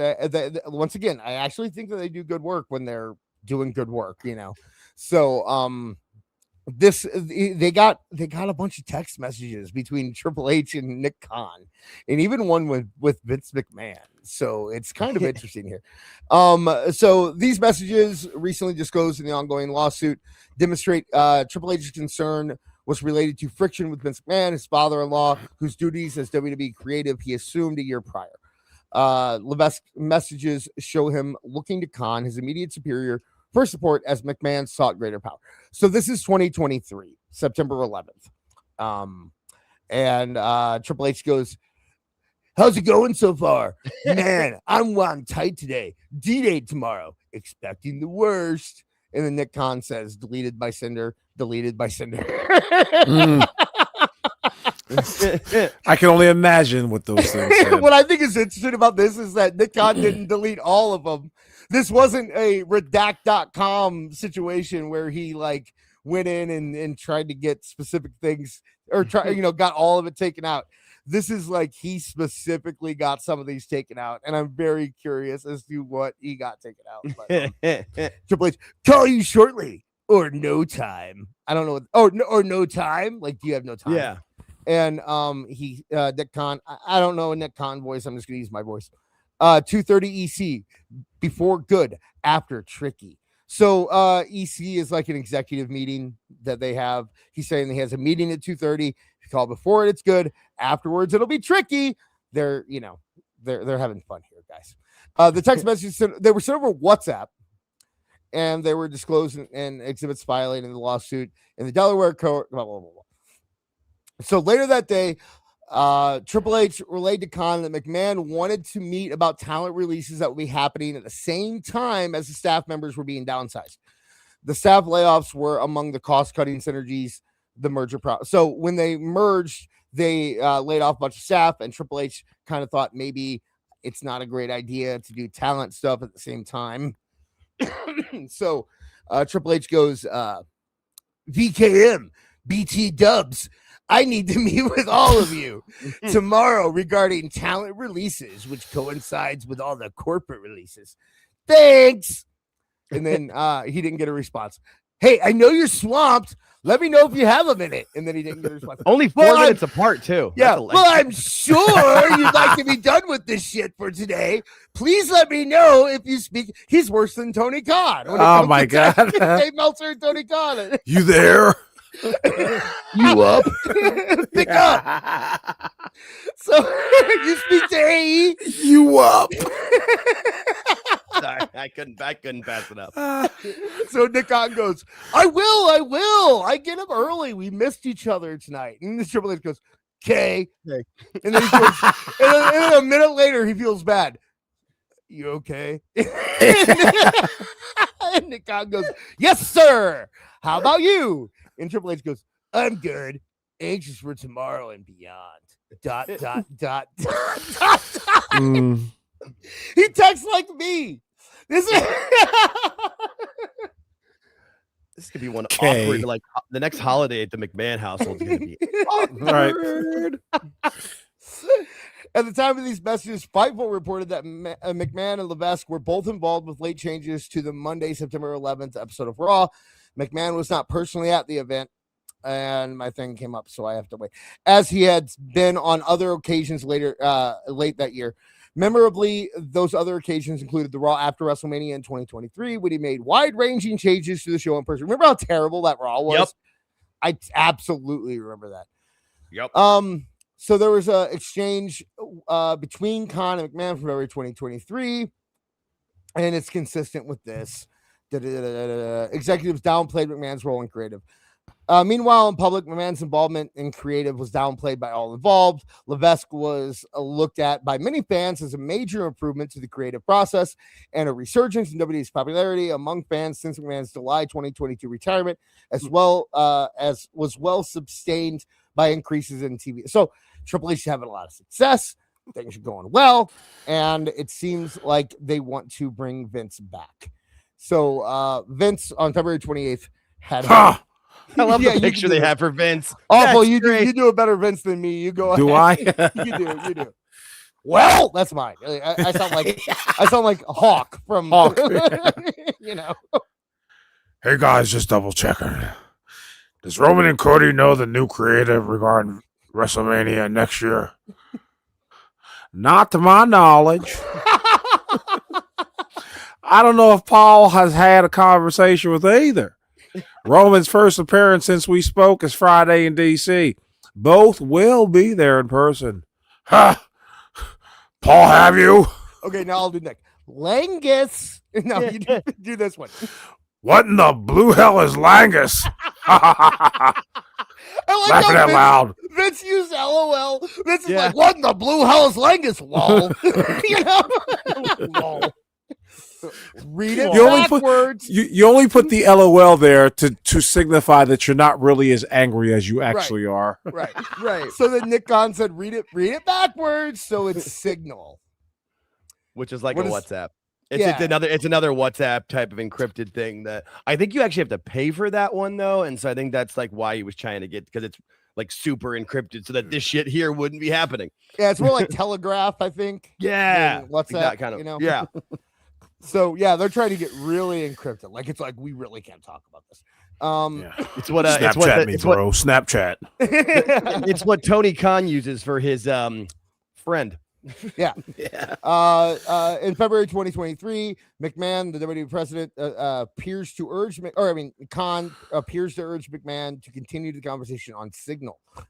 Plaintiffs allege this reflected a broader pattern by Khan in particular of moving communications to the app where messages were set to delete automatically despite legal hold notices from WWE lawyers. So this is actually kind of a big deal. Like the WWE lawyers had said, like, you guys make sure you don't delete anything. And so Nick Khan was like, okay, Vince, let's go over to the app that deletes itself. You know, we didn't delete it. It deleted it automatically. I don't know. What am I supposed to do? I didn't do it. Vince didn't do it. It just deleted. I don't know. It just deleted itself, pal. What the hell? Vince was sending him pictures of Janelle Grant. And stuff on She's a real 304, isn't she? Don't open the video. Don't open the video. You open the video. So Khan was asked on CNBC if McMahon was being more involved with creative. He said no is the answer to that. A denial that's difficult to reconcile with what McMahon texted Khan a month earlier. Just days later after WrestleMania, when the merger was announced, McMahon appeared on the same network, sitting along Emmanuel, and told viewers he would be involved on a higher level in creative and that he wouldn't be in the weeds anymore. Hours later, he was reportedly at Raw, exercising the kind of control he had for decades. Yeah, that Raw was shit. Raw was shit. That after post WrestleMania Raw from 2023. And it was like a specific smell of shit. Like you could tell it was Vince. Like it's one of those things where you could. I remember that clearly. I remember texting my friend. It's like cow shit. Yeah. Like you can, when it's cow shit and not horse shit. You know, like you can tell. Yeah, you can definitely tell a Vince shit. Yeah, so then that specific kind of I've been on somebody's head shit. So Triple H said, Vince knows a lot, but he is not. But is he involved in creative day-to-day? No.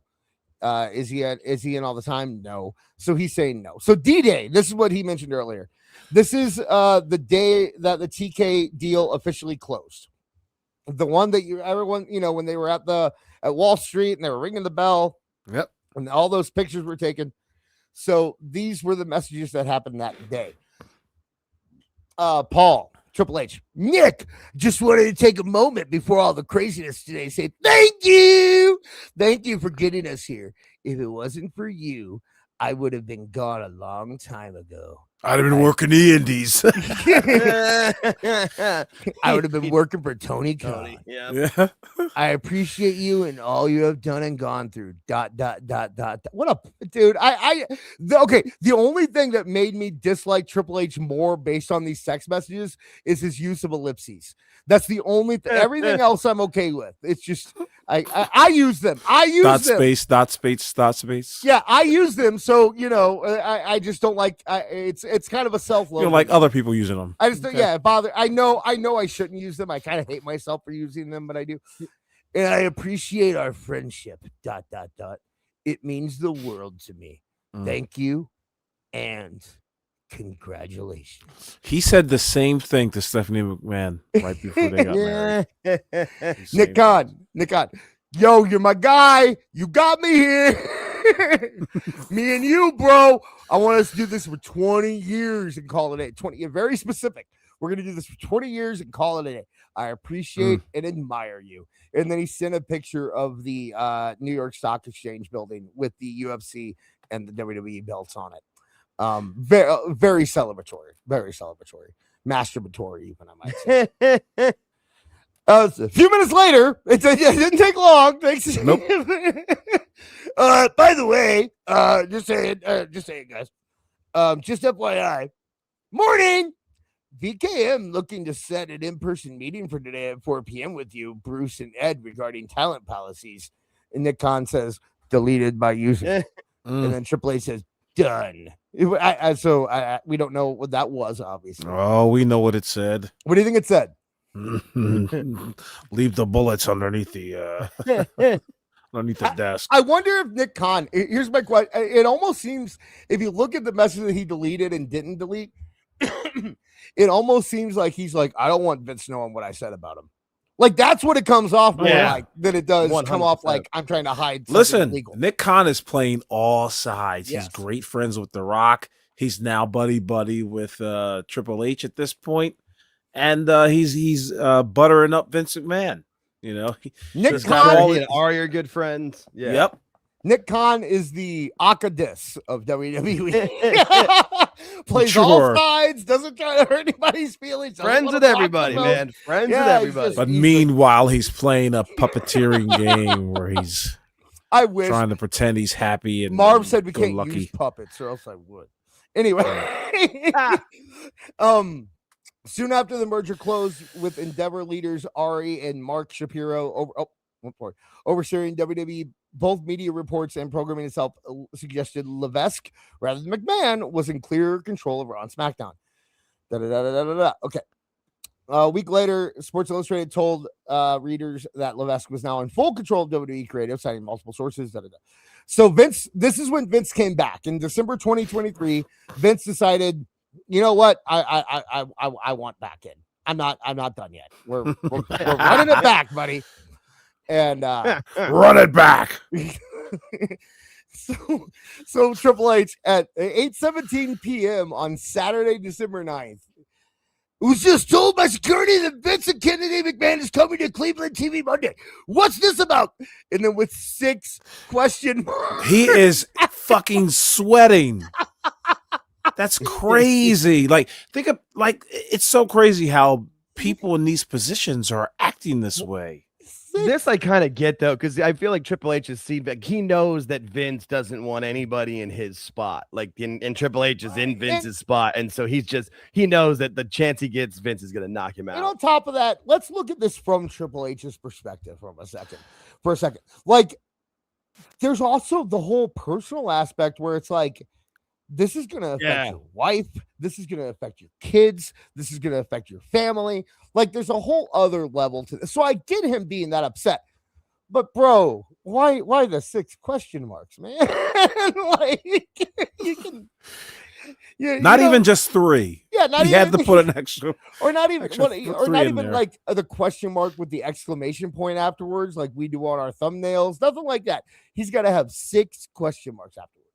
And then Nick Khan, of course, I'm guessing it was like, whoa, hey, it's everything's cool, man. Don't worry, it's cool. We got it. We got it taken care of. Nothing to worry about. Okay, nothing. Although it was all deleted. Vince is a pussy. Also, he's not gonna. it's just so crazy how like Vince and Triple H have no communication going on at this point. Yeah, nothing. So, like, what do you mean? My dad-in-law's coming to Cleveland? Nick had 3 messages in 1 minute. Stephanie didn't even tell him. Yeah. 3 messages in 1 minute from Nick Khan. Yep. And then Triple H comes back and he goes, is he in NYC yet? ... When is their meeting? So Triple H wants to storm the castle here, right? That's what he wants to do. He wants to jump in and be there. So the next day, is that the next day? Have fun storming the castle. Sorry. The next day at 1:30, Triple H. He thought about it. He slept on it, you know, and now he's a little more level-headed. You know, the more I think about it, the more I'm kind of disappointed in that Ari conversation. ... Seems like we're in the same place. Quote, I'm going to tell him to stay out of it, or actually, I'll try to yell. I'm going to tell him to stay out of it or else. Quote, that's way different than I'm telling him it's done. ... It's over. Kicking the can down the road. Why does he use double ellipses? You only need to do 3 dots. That's what's getting me about it. If it was just 3, I'd be fine. But the double ellipsis, I'm like, that's an ellipsis. But that is the message that you sent. Like, like the night before, you were angry. You think maybe you pissed the guy off. So the next morning, you come back and you're like, I'm more level-headed. Okay, right. Yeah, I slept on it. I'm good. I'm not drunk. You let the silence invade the room for a while. Right. And then 3 minutes later, Nick Khan messages something back. Who knows? And Triple H goes, What did you think about me hitting Shapiro to get his take? And what do you think about me hitting Shapiro to get his take and let him push or better direct to Ari? So he wanted to message Mark, and I'm sure this is Nick being like, no. No. That's all it said. Don't know. Yeah. Don't do it. No. Bad idea. I got it. I got this, bro. Bunch of X emojis. One of the first one's just a bunch of X emojis, and the second one is him explaining it. But no, it's the skull. Yeah, it's the skull emoji. Like he's just like, no. I'm good, man. I got you. You know what? You go play. Doesn't your kid have a soccer game? Go do that. I'll be fine. I got this. Take Steph What's out Stephanie for a doing night. right now? Yeah, Right? yeah. Just whatever. Just do anything. Just Do anything but that. Okay. Yeah. Langus. Langus. The new Mayday. So Triple H was not happy about his response hours later. Between you and I, it feels like they are both backtracking onto the he's out narrative. It's back to, well, if he wants to go to the show now and then, and if he gives notes and wants to have a 30-minute meeting now and then, okay. He just sent an email regarding script for Ari. So he somehow knows that Vince sent an email about the script to Ari. And now Nick Khan's gonna find out who the fuck did that. What I think is funny here, though, is that like Triple H, he sent the first one at 9:31, and then he seethed on it for 8 minutes, right? And then he comes back. He just sent an email, like somebody told him in the time. And now he's disappointed, like it's because he didn't get an answer from Nick. He's just like, he just sent an email too regarding the script. Ferrari. You can tell from Triple H, 8 minutes is a long time in Triple H's texting world too. So he was really mad. So Nick goes, seems weird. Let me call him. And then I guess he called them. They know already. No need to send the mail. Don't worry about it. We're good. Please don't send anything. He desperately does not want Triple H to send anything. So then he found out that Vince was on the way there. Oh God! This is December 10th. So he's on the morning plane. ... I just remembered Punk is scheduled to be on it as well. You think that'll be an issue? Was that a threat? It's almost a threat, isn't it? Like, are you sure he wants to be on there? Because CM Punk's gonna be on it. Plane ride from hell 2023. Like that So McMahon, right after that, CM Punk, of course, had just returned to WWE for the first time, followed a harsh criticism from McMahon, with whom he now shared a plane ride. As far as we know, there were no issues. McMahon, for the second time, and so far permanently, he resigned because of the Janelle Grant sex trafficking lawsuit. And he said known involvement in WWE creative sense. And Levesque was actually, and this is like the end of Animal House, right? Where they're like, Bluto went on to be I'm sorry. I gotta say, Triple H is coming off as like some sort of weak bitch. I just looked at that. That's the December 10th text. I just remembered Punk is scheduled to be on it as well. Do you think that's going to be an issue? Who cares? I don't want to say that was a threat, right? I don't want to say it was a threat, but it does sound like if you ever, I don't know. It's like, my big brother's going to be there. Like they're both adults. They're gonna be fine. Like, what do you think? There's gonna be a fucking blow up? Like, is that Vince McMahon? Fuck you, Vince. I mean, it's first the other way class. around. I don't know if Vince is the. Well, it's a private. It's the WWE private planes. There's they're all. Oh, yeah. I just don't know. I just don't think. Yeah. But I just think if anyone's going to be a child, it's going to be Vince.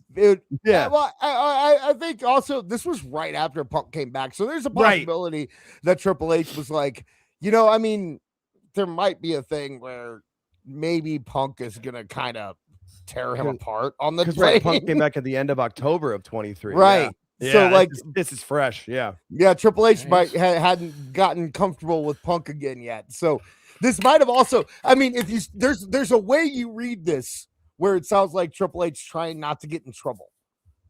Right. Oh, that's all it is. I think Triple H is just trying to keep this job. He has wanted this job for his whole life. But like, listen to this. So he's on the AM plane. Yeah. I just remembered that Punk is scheduled to be on that plane. You think that's a problem? Like Punk wasn't supposed to be on that. You know what I mean? Like trying to rattle Vince McMahon before he or just like he's like he didn't think it'd be a big deal to have Punk on the plane, but then he finds out Vince is gonna be there. And he's like, oh shit. I really just fucked up right now, didn't I? You know? So what's he doing on my plane? All right. So that's what we got. That's what we got about it's my seat. I you know, I'm sure we will have plenty to talk about on this going forward. I personally, if I had to guess, I'd say that I think that Triple H is fine. I think that I get the feeling that this is just your normal kind of the corporate tries to get involved with the business, and then everything, it just kind of works itself out. I can't imagine. The only thing that is going to be a problem for Triple H is if business starts taking a drastic downturn. And I don't mean where they can sell out $9,000 a ticket tour on Cody Rhodes' bus. I mean, like they're losing money. Like when Raw start having, like when the upper bowl starts getting blocked off at parts. But yeah, no, right. Like, yeah, I think that's honestly because look at Dana White. Like, look how Dana White, UFC is not nearly what it used to be, right? But they're sticking by Dana White, and I just think that that's kind of the way it goes. Is that, and Triple H is smart. People always, I mean, we make fun of Triple H for kind of making himself the face of the company, but you do that for a reason. The reason you do that is because in exact situations like this, now you're saying that if you take me out of this company, people are going to know. You're not going to be able to hide it.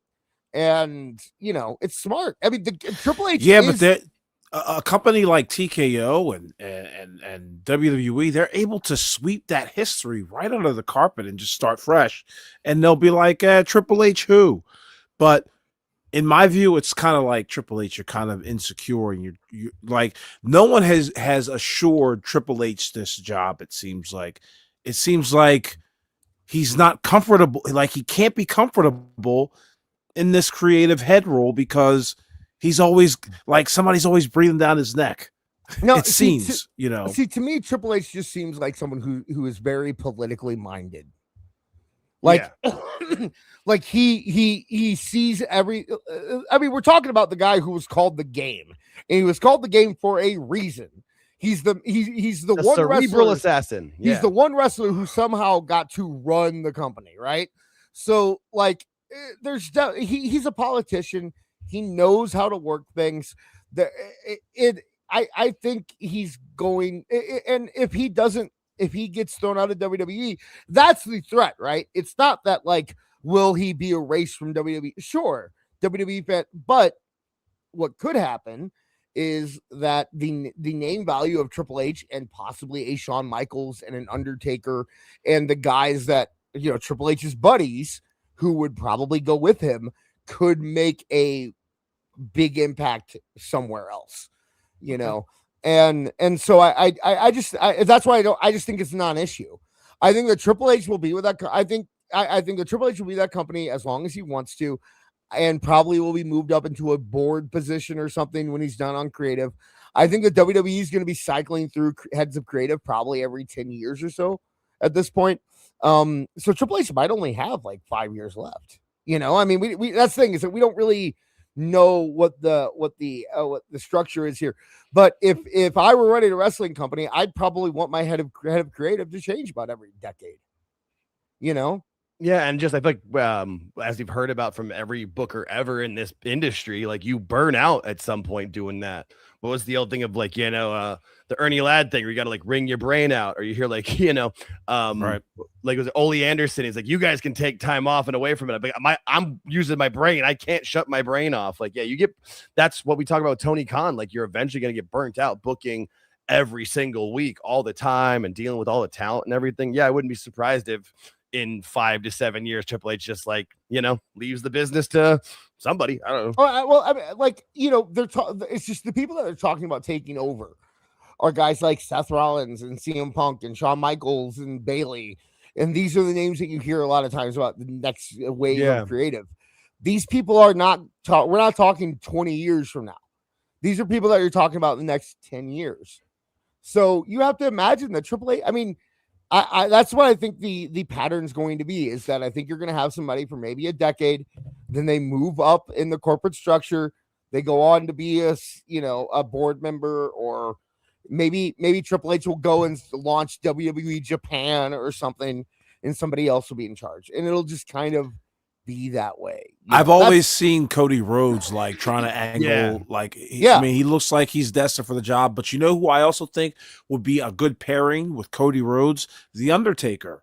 Yeah, like I think Cody Rhodes and the Undertaker may be doing something in the next, I don't know, 7, 8 years. Yeah, that's the thing. Yeah, it totally makes sense. It totally makes. And Triple H, when he talks about his successor, he doesn't talk about like maybe one day, Robert Roode will take he's talking about guys who are ready to take his place in like 5 years. So it makes me think that, he understands, and the under guys will stay. The Bobby Roodes, the Bruce Pritchards, the Michael Hayes, those guys will remain in their positions. Yeah. Maybe Nick Khan will go out of being the president or the president of WWE, and then Triple H becomes. Yeah, exactly. That's the way this is probably going to go. And the only thing that you have to worry about is, I honestly believe, The Rock. I think that The Rock, he does not like Triple H. We all know he doesn't like Triple H. It's not a secret that he doesn't like Triple H. And I do think that there is a possibility that The Rock is going to try to get into people's ears. But as long as Triple H can keep that company producing, at least profitable, I think he'll be fine. I can't imagine he'll be. That's my opinion on it. But it'll be very interesting to see if we're wrong in the next couple of weeks. And we will know fairly soon if we are wrong. If they don't drop ticket prices, I'm pretty sure we're wrong. Yeah. And nobody wants the Rock's movies to succeed more than Triple H, except for the Rock. Like Triple H he wants those movies to be blockbusters, so the Rock will go away, stay in Hollywood, go get an Oscar, win an Oscar, just stay away from here. Because every time the Rock's movies do worse and worse, that just is pushing him back towards wrestling. Yeah, I didn't even think about it, but until I just said it. But yeah, we'll be able to know here in the next couple of weeks, because if those ticket prices don't go down, then we'll know for a fact that this was more than we thought it was. Because they made it very clear that ticket prices need to be dropped. And if they don't get there, then maybe there is a little fire to the smoke, right? So all right, let's get through a couple more super chats, and then we're not going to do 3, 4, 5 today. We don't have time, but we will hit up our last topic here. It won't be a long one. So we got Regina Sharp for $5. Oh my God, how could Patty do this? Oh God, oh geez, oh man, oh God, oh geez. Did you know ESPN posted a loss? ESPN sucks, man. ESPN sucks. Yeah. I used to be such a big fan of different stuff, and that they've just gone in the tank anymore. So whenever they let like Dan Le Batard go, because he was like the one guy that was like pushing stuff and trying to be a real journalist and actually like report things, and then they fired him, and it's been Stephen A. Smith and the Pat McAfee shows. It's Disney, and especially now you're hearing Pat McAfee might end up going to Netflix. So I keep forgetting that ESPN's under ABC, which is under Disney, right? It's just crappy Disney. Regina, I'm not going to keep saying your name over and over again. I appreciate that you gave me $5 3 times. We're gonna just read these as if they're one. So thank you for the 50. She's the best. You know what? I'll even give you a little we haven't done this one in a long time, so we'll give you this real quick. At the Red House, where black people and white people buy furniture. And Hispanic people too. All right. Every time. So the next one, hey, I like Choppy PP. It was an exemplar of the form. I gotta say, I am one of the rare people who was how old was I? I guess I was like 15 at that time, and I still thought it was shit. So I don't know if other people here can say that, but I was not a fan of that ridiculous stuff. But I was a WCW guy at that point, so I don't know. But that's just me. Moving on. I'd make a joke about Vince's shit smelling like Brill cream and steroids, but only Janelle Grant knows that for sure. Thank you. Thank you, Regina. And 626 for $1.99. Glad AAA saved Americano versus Americano for Real Mania. Yeah, you know what? That is cool that they're putting that on Triple Mania. Yeah, that's where it needs to be. I actually think this year's WrestleMania card. That was going to be a 3 for 5 topic, but we will do Hall of Fame and both nights of WrestleMania real quick here before we get out of here. So let's look at first off. Let's look at the nights first. So. All right, everything from WrestleMania was announced today. So you have the matches, oh, really? what Okay. night they're on, everything like that. Now, the funny thing is that if you were paying attention, excuse me, apparently these have been like the nights have been announced for a long time because every time they promoted one of these matches, they did it in one theme or another. Right. And the futuristic blue theme apparently is for night 1 and the other theme is for night 2. Wait, is that right? Do I have that right? No, because the 18th is night 1. Okay, yeah. So 19th. it's labeled wrong here. So let me pull that up here. Sorry about that, guys. So this is night 1. All right. And it has the apocalyptic theme. That's how you knew it was night 1. Yeah. So it's 2 WrestleManias in one, apparently. So the first hour, the first hour is on ESPN2. You got Drew McIntyre and Jacob Fatu, and you got the Usos and LA Knight versus Logan Paul, Austin Theory, and I keep wanting to see Travis Scott. I Show Speed. That is live on ESPN1, or ESPN2, which I gotta say, guys, that is one of my predictions, and I think I get a big check mark for that. So give this man a cookie. I need a cookie. I need a pat on the back. I need a congratulations. Who's got a trumpet? Quick. I very rarely get my official prediction because there's a lot of times where I'll say I think this is going to happen and it becomes right. But then when we do like the yearly predictions, I rarely get those right. So I'm gonna stand on my soapbox here and be like, yeah, I got that one. What fucking BlackBerry did you get this graphic from? Like, what's going on here? Well, you know why? Christ. You know why? Is because the internet sucks, and they do this thing where it's like, remember how for a long time if you download an image it would be WebP, and then you have to go to a website and convert it from WebP into JPEG, and so you can actually use it on the show. Now they have something called JFIF, JFIF. And who told you to use it? It's when you what do you want me to do? You want me to create the image? You want me to go in and this is the image? No, yeah. You might have done a better job doing this bitch in MS Paint. If it happens again, let me know because I can go into Photoshop, save it in there, and then make it a JPEG from there. I can. Okay, cool. Yeah, I don't know. I can't do many things, but I can. Also, do you have to realize I was rushing like crazy because of that stupid Tony Khan interview today. But okay, so you have Jacob Fatu. What do you think about those two matches being the ones they show on ESPN? Perfect. Yeah, you get your people that haven't watched wrestling, but see, it's on ESPN too. These days ESPN2 is right up there. I mean, ESPN2 might as well be ESPN1 at this. Oh, there you go. Good job. Thank you. Oh, thank God. It's almost like you put on a new pair of glasses. Well, do the other one too. I'm already saving that one too. I just want to save this one first. I'll tell you, glaucoma image. I'll tell you when to switch it. On it. Okay. Personally, my only thing is I would have taken McIntyre and Fatu and put that on the regular show, and I would have put AJ Lee and Becky Lynch on the pre-show. Because I think that AJ Lee might bring in more, part-timers, right? And I think that you're McIntyre and Fatu show. It's still going to be the show on because it's on the app. Yeah, it's I get you. Yeah, and I think that McIntyre and Fatu might actually be better in a thing where they didn't have to like tone things down for cable. You know, like their match is supposed to be unsanctioned, so the idea of an unsanctioned match going on in the first hour is a little silly. And there's part of me that kind of just wants this match to be the violent, crazy, insane, you know, that match, right? And you can't do that on ESPN2, right? So that's my only thing about that. But the rest of the card, I'm great with Gunther versus Rollins. A fire way to get that to make sense on Monday. Thank you so much. Yeah. That was a brilliant plan. The idea that, like, I'm not working for Paul Heyman. No, I'm not.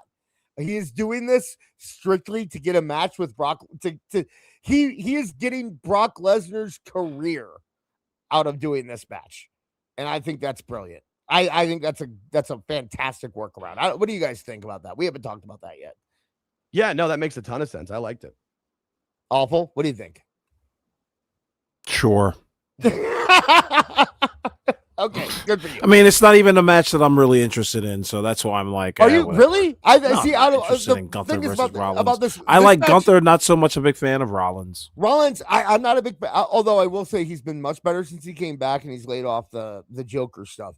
Yeah. But his in-ring work is impeccable. I will never complain about Seth Rollins in-ring. That dude is so fluid. Like, he just everything. He makes everything look easy, you know. And I just realized SummerSlam's in Minnesota this year. Right, so I said that. Yeah. Oh man, we talked about last week. Yeah, that's of course. That's why. So that's where we're getting that match: Gunther versus Brock at SummerSlam. Done. Right, and yeah, the thing about Gunther that I've always said is that he makes everything look hard in a good way.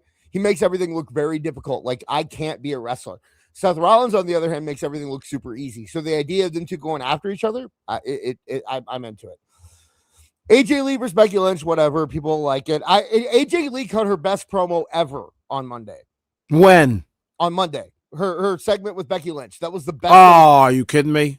No, that's not saying a lot, Awful. Yeah. You're damn right. It wasn't saying anything at all. Yeah, it's a very low bar, but I am saying that was absolutely. At least it wasn't as diva-ish as they had been. Exactly, yeah. That's Did she not learn anything from CM Punk? Like, she's been married to the guy for decades. It's the same thing with Nia. Nia's the exact same way. For some reason, it's like and the Bellas are the same way.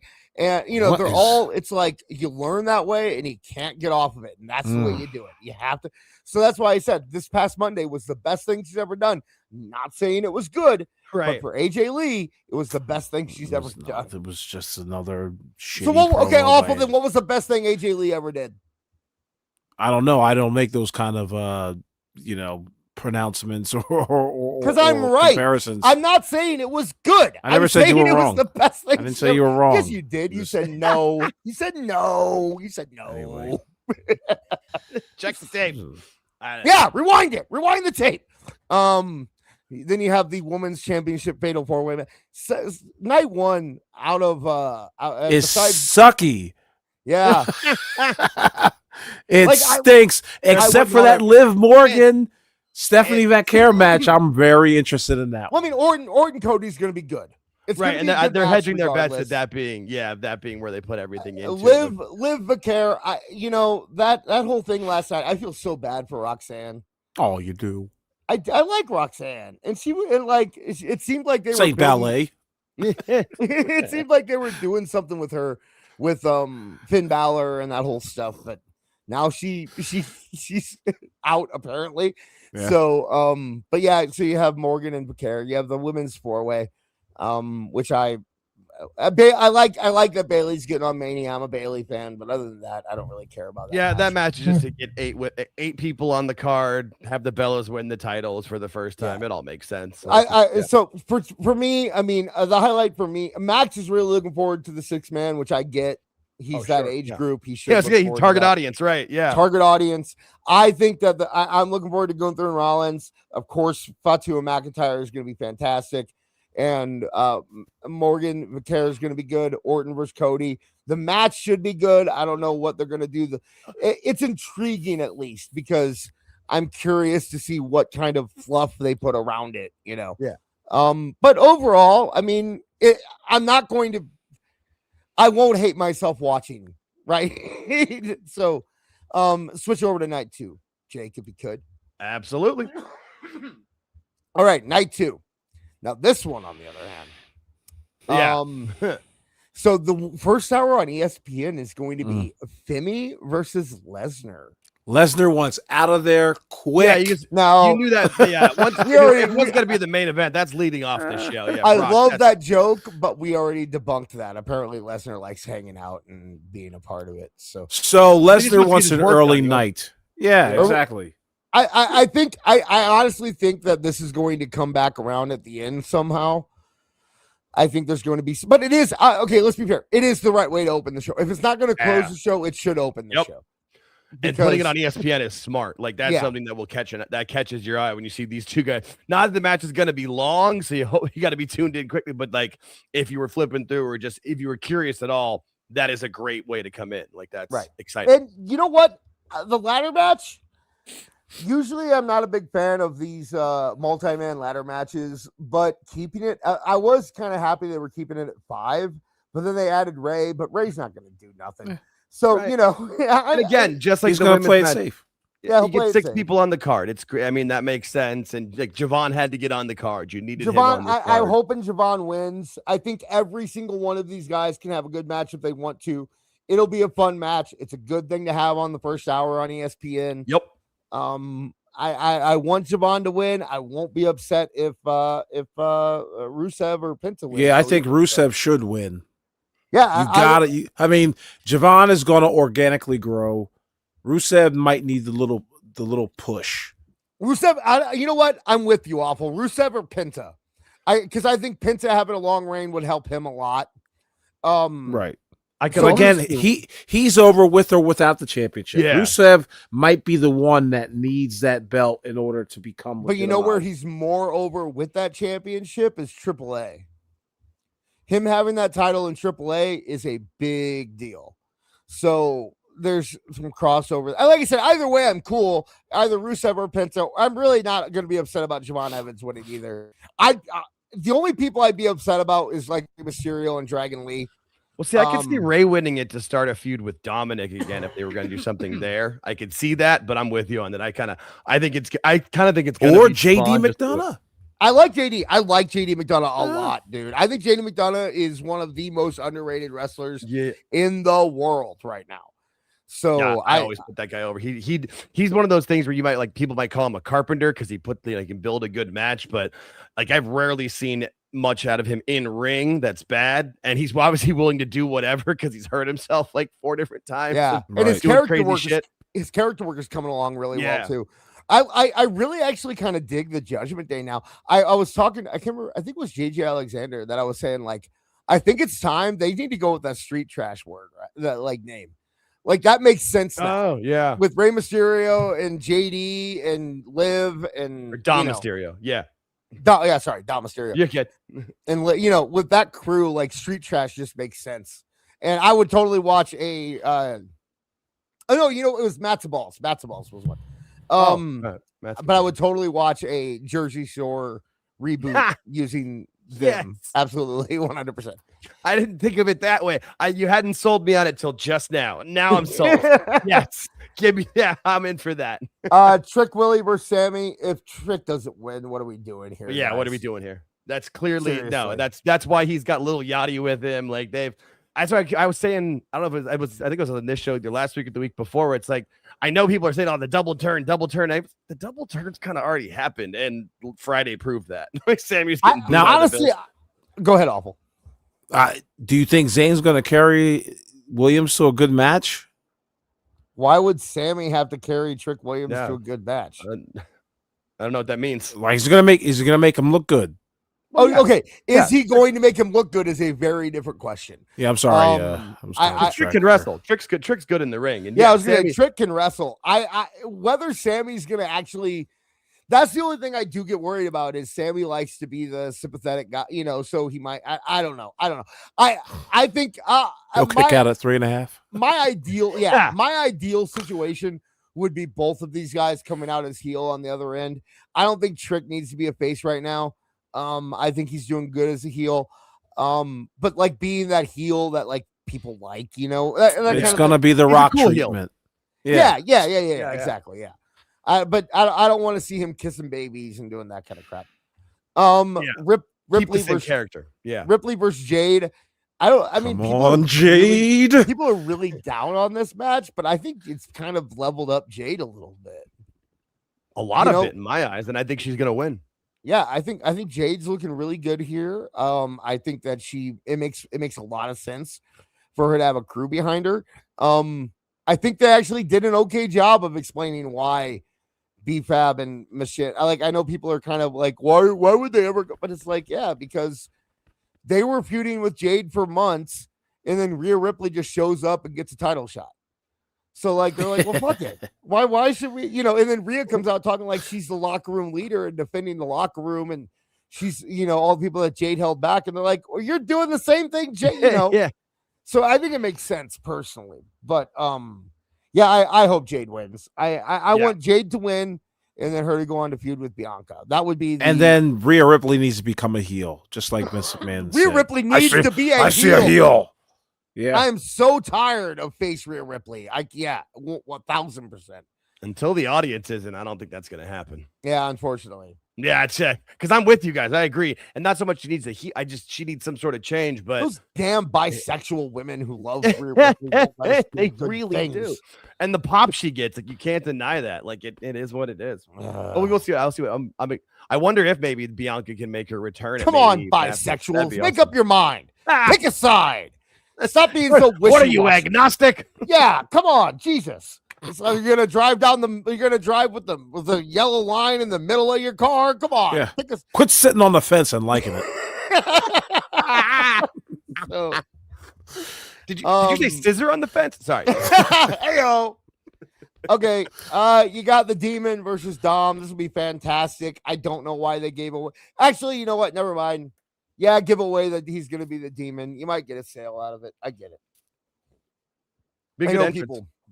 Yeah, I know people are like, why would you give it away? It's like, because if you can sell one ticket because the Demon's coming back, then give it away. Like, why would it?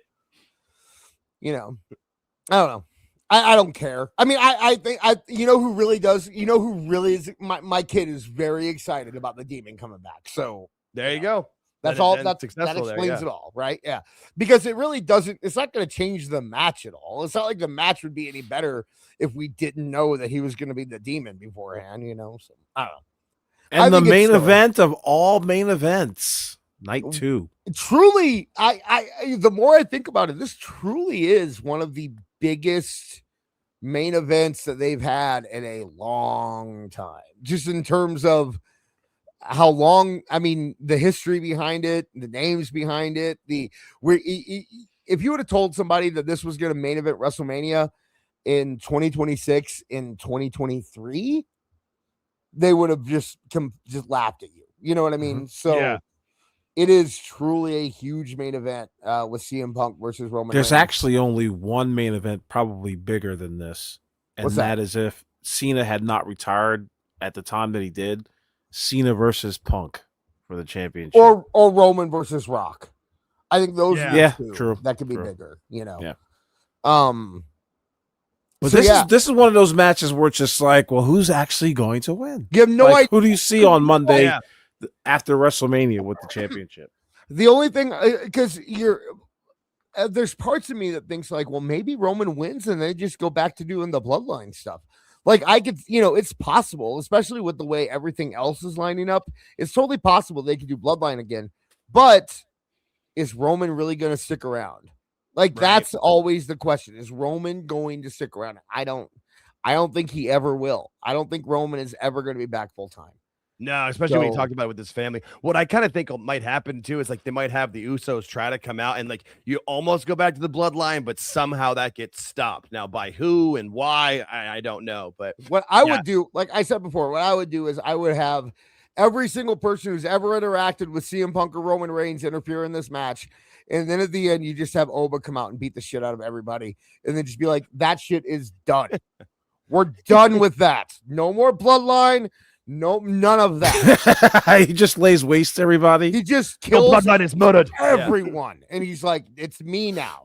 None of The us eraser. matters anymore. Yeah. Strutting around Obafemi. just murking people. I'm into that. That's what I would do, man. Just a definitive statement like we're done with that. That is over. Because if I never hear another word about the bloodline, I'll be totally fine with that.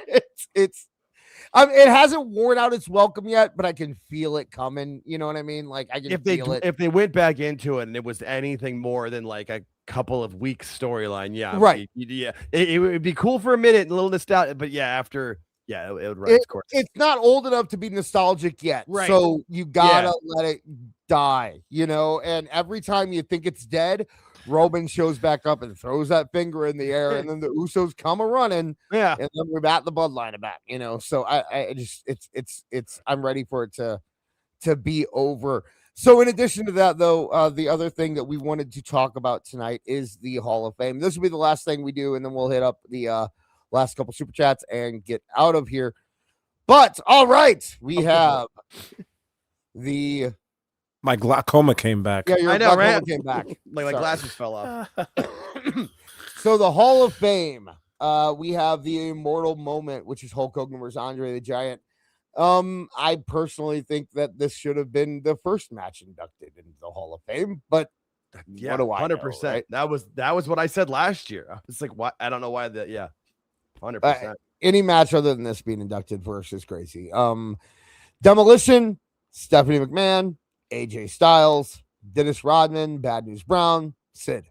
I saw there's a little bit of pushback because I guess Sid's kids went on and were like, we're not letting us do a speech during the whole guys. Do we remember a few years ago when Paul Bearer's kids were allowed to give speeches? Vader's kid. Vader's kids, that's right. Yeah, Vader's kids. That was the everyone complained and wouldn't shut up about it, and we had to hear about it for like 2 years.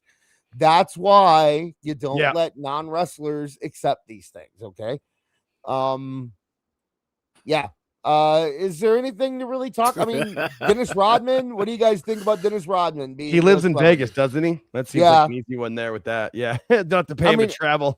Here, okay, hot take, guys. It should have been Cyndi Lauper. Okay, did I do That's one I've never understood. Like, I don't get that. Like, why has she not been in? If you're gonna have a celebrity put into the Hall of Fame, she, again, like you said, Hulk and Andre needs to be the first match in. Cyndi should have been the first celebrity in. But the only thing I can think about is I do know for a while she was kind of like bad mouthing WWE just for like a while.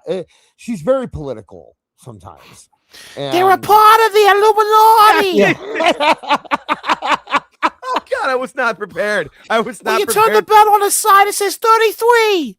But like that would be a Vince thing. I don't think that would be a Triple H thing. And she has been recently saying that she wants it, so I'm sure it's coming. But Dennis Rodman belongs in there also, so I have no problem with that. Demolition finally. Will they wear the face paint? Will they? They should. I would hope so. Wrinkled skin. How well does that hold up? I don't know. Yeah. Don't wear it, gentlemen. I bet there'll be something involving Danhausen with the demolition. Demolitionhausen. Well, I agree with the whole thing where people said that like they're gonna go up to the Hall of Fame and they're gonna, when they do the Hall of Fame thing where they not the actual Hall of Fame, but when they do it on night 2 where they show everybody in the Hall of Fame, and then at the very end, Danhausen will be standing there. Stephanie, fine.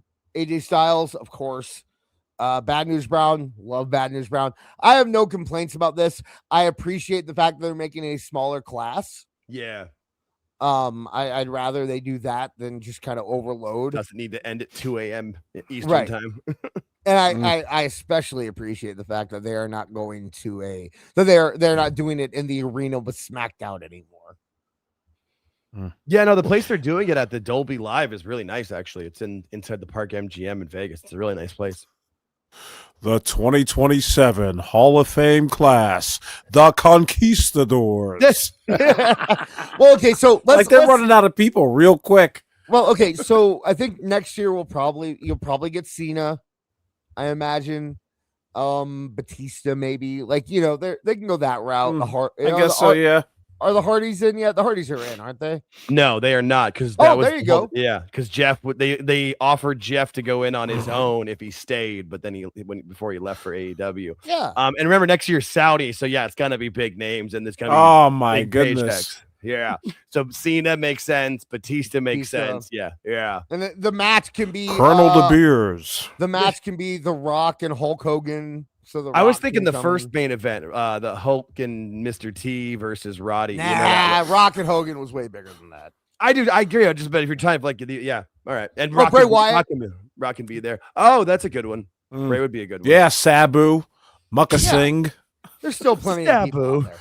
Still plenty of people out there. So Sabu's a legacy entry. I think. I don't think we need any Sabu's kids or family giving a speech. All right. You know what? Real quick, we're gonna do a bonus segment here just because I got this prepared. So we're gonna do it. This was going to be a 3 for 5, but we're just gonna bring it up now. So Mercedes Moné dropped her last title, guys. She did what now? She dropped her last title. She's vacated this one. She didn't drop. She just vacated this one. She dropped the ones because she's been losing them on all these indie shows. Hey Jake, can you kill the bar at the bottom of the screen? Yes, I can. Absolutely. Yep, I got. So this was actually in the Monet mag. I'm not going to read it in Monet's voice, but she released a Monet mag since we did our last one, and she said that a tough decision. When I was in London, I had to make a tough call. I sent the Malaysia Championship back. She didn't even put the name of the company or the title. She just called it the Malaysian Championship. Wow. And she didn't even vacate. She didn't even go to vacate. She just sent that thing back in the mail. Wow. My team and I really FedEx Express. Yeah. My team and I really tried to make things work. We put in the effort, had the conversations, and explored every option. But at the end of the day, they told us they didn't have the budget to fly me out and weren't open to working with other promotions. That's what you get when you have titles like the APOC title. Like, that's what happens when you just are getting any title that you can get. Because what happened with this title is a Malaysian company went to another group and said, hey, you're going to have Mercedes win the title. Throw this title in there too. Have her win this one. And that's how she won that title. So, yeah, that's what's going to happen. The company is obviously not going to be afford to bring it back. So they just didn't align with the vision. So I made the decision to vacate the title. And look, this business isn't easy. Not every partnership works out the way you hope, but I've learned to stand firm in my worth, my time, and what I bring to the table. Every title I hold means something. Every move I make has purpose. So even though it wasn't easy, it was necessary, because growth sometimes means letting go. So they just didn't want to pay her. Got it. The most pretentious bullshit. Okay, so this is what actually paying happened. for overnight shipping. This is what actually happened. This is from the owner. This is from the guy who actually runs the company. I woke up on 3 hours of sleep to a flood of text tags and questions. I woke up on 3 hours of sleep to a flood of tags and questions. I have nothing but respect for Mercedes. She is a global star in high demand, and I understand that her schedule and travel limitations are real. I do not blame her for this situation, and I appreciate the opportunity. But the public narrative being pushed does not fully reflect what happened. We did try. We did explore working with other promotions because that was what was asked of us. I personally reached out, followed up, and tried to make multiple scenarios work. I also need to correct this clearly. I did not ask other promotions to fly my wrestler in for us. I have the text and email receipts to back that up, and I am prepared to stand on that truth if necessary. I have chosen not to post private communications lightly because I still believe in handling business professionally, but I will protect my name when needed. This sounds like a good stand-up guy, in my opinion. Yep. I like you go now. For more context, I was even willing to go beyond our limits on my side. I openly said I would take on extra work and secure sponsors to try to bring Mercedes to Malaysia. That ultimately was not workable, which I understand. So we were pushed to explore solutions abroad instead. I would have genuinely loved to make something work with Eric in Poland and Holland, France. Both were respectful, professional, and tried to find real solutions. That's how they got the title to her in the first place, by the way, is by working with another company. I appreciate both of them for that. But when we looked at the full picture, it simply did not make business sense financially for us. That is the reality of running an independent wrestling promotion from Malaysia. We do not have major company resources. No sponsors are backing. Our shows run on a loss, but we still continue out of passion. I work multiple jobs to keep APAC wrestling alive. And yes, finances, currency differences, and international travel costs are real factors. This is not an excuse. That is reality. What hurts the most is this. When we entered the situation, we believed that Nora Phoenix Diana would get proper in-ring closure. So they gave the title to Mercedes with the idea that their lady would get it back from her and would get the win. I'm sure that was the promise with all these promotions. Right. But because bringing Mercedes to Malaysia was not workable, the exception shifted towards having the title dropped elsewhere to someone else. With all due respect to the other great women involved, that meant Nora Phoenix Diana would not get her rematch, and she would not get her closure. As a promoter and as someone who cares deeply about my talent, that is the part that sits heaviest with me. I also want to address Winnipeg Pro Wrestling directly. Our interaction was minimal. I reached out, was initially ignored, and only received a single response declining based on budget and their story direction, which I respected. That was the extent of it. So they did reach out to Winnipeg, and Winnipeg didn't say anything. So the public version being pushed does not reflect my actual communication with them. Again, I have the receipts for that. I am not here to tear anyone down or create more drama. To Mercedes, I sincerely apologize for any public discomfort this has caused. I still have respect for you, and I understand that you are likely speaking from what was communicated to you. So there you go. It seems definitive.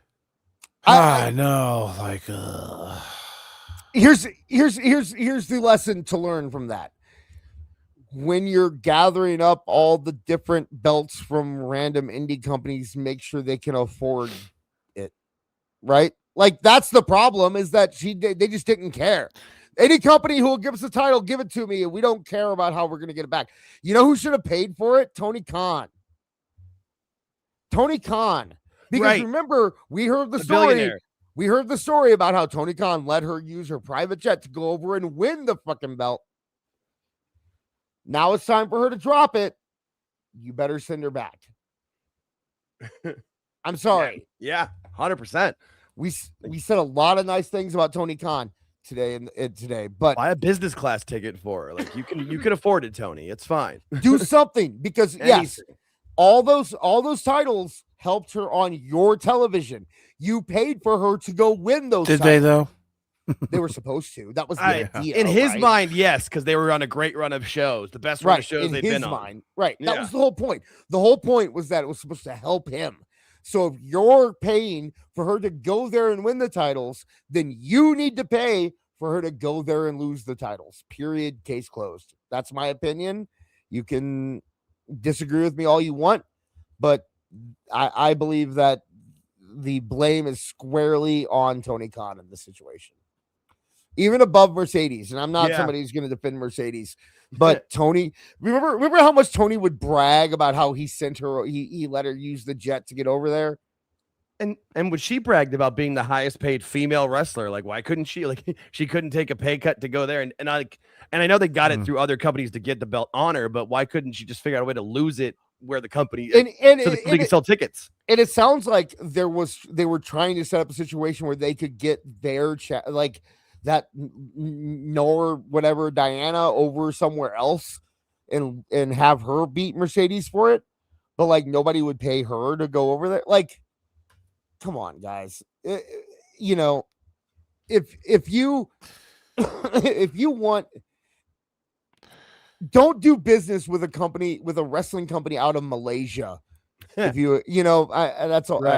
I don't know. Yeah. It seems like this was bound to happen. So 100%. No, and I'm not shocked by it in any way, shape, or form.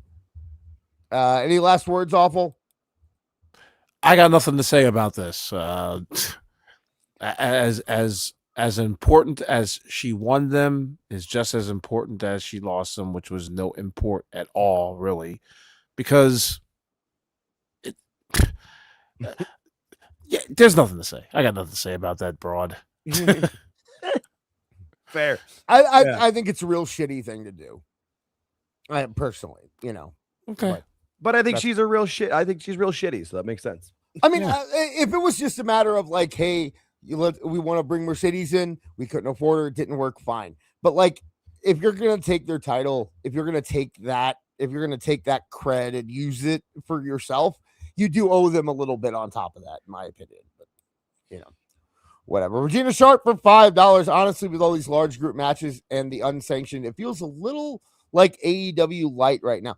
I mean, I get it, but I will say that I think every WrestleMania has a lot of multi-man matches, and because you gotta, and that's the celebrity involvement. You gotta get as much on the card as you can. That's just kind of WrestleMania, but I get it. The problem is that AEW does that on every pay-per-view. Right, that's the thing. AEW does that every week. So right, if they just did it like on All Out, okay, you're all in, whatever, all in, right? You had the one in Texas this year and in London next. Like, do it for there, okay, I get you. It's your stadium show, but like.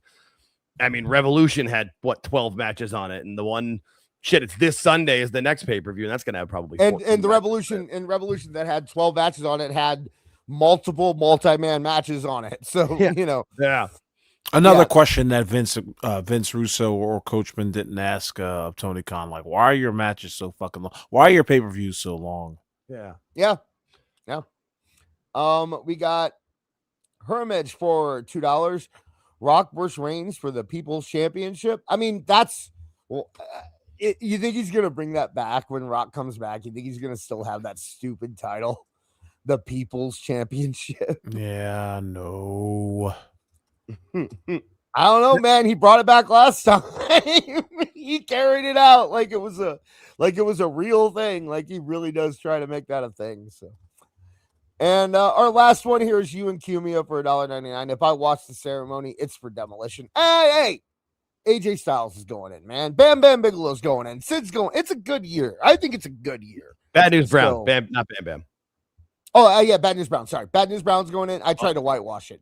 That's what I was trying to do. Bad News Brown, Sid, AJ Styles. I'm totally fine with all of them. I think it's a good year personally. So, and I live on the West Coast, so like for me, watching it's not that bad because it ends at usually like even if it's super late on the East Coast, it's only like 11 o'clock for me. So we got a question in chat. Wait, no coverage of Dynasty on Sunday. Jake, why don't you tell them what you're doing on Sunday? I mean, well, I do my Sunday night spaces on my on the altJake Takes On YouTube channel every Sunday. We're going to go live at 8:05 p.m. Eastern. We'll have it on and we'll discuss it as part of our roundtable discussion show, what we talk about on Sundays. But no, we're not going to like watch every single match and all of that. I mean, I'm going to put it on. I'll have it on. But I'm not, we're not going to give you deep, in-depth coverage, but we will talk about it. So come hang out with us every single Sunday at 8:05 p.m. Eastern. And then we do a Dynamite review every Thursday at 9:30 p.m. Eastern Standard Time to go through every bit of Dynamite for you guys. We watch the show so you don't have to. Every match, every segment, every part. As bad as it is, we made Dishwash it a couple weeks ago, and I still don't think it's fully recovered. Yeah, it was. I'll tell you what. You know what? Today was worse. Today was worse. Fair. Yeah, I could see that. But at least like you had fun with us when we were on the show because we do have a good time about it. I've kind of adopted your motto of it. I try to find something positive, maybe not of every segment, but like every half hour or hour. I try to find the positive. It's been very difficult the most. You know what? I don't mind saying this. I gained a new respect for George.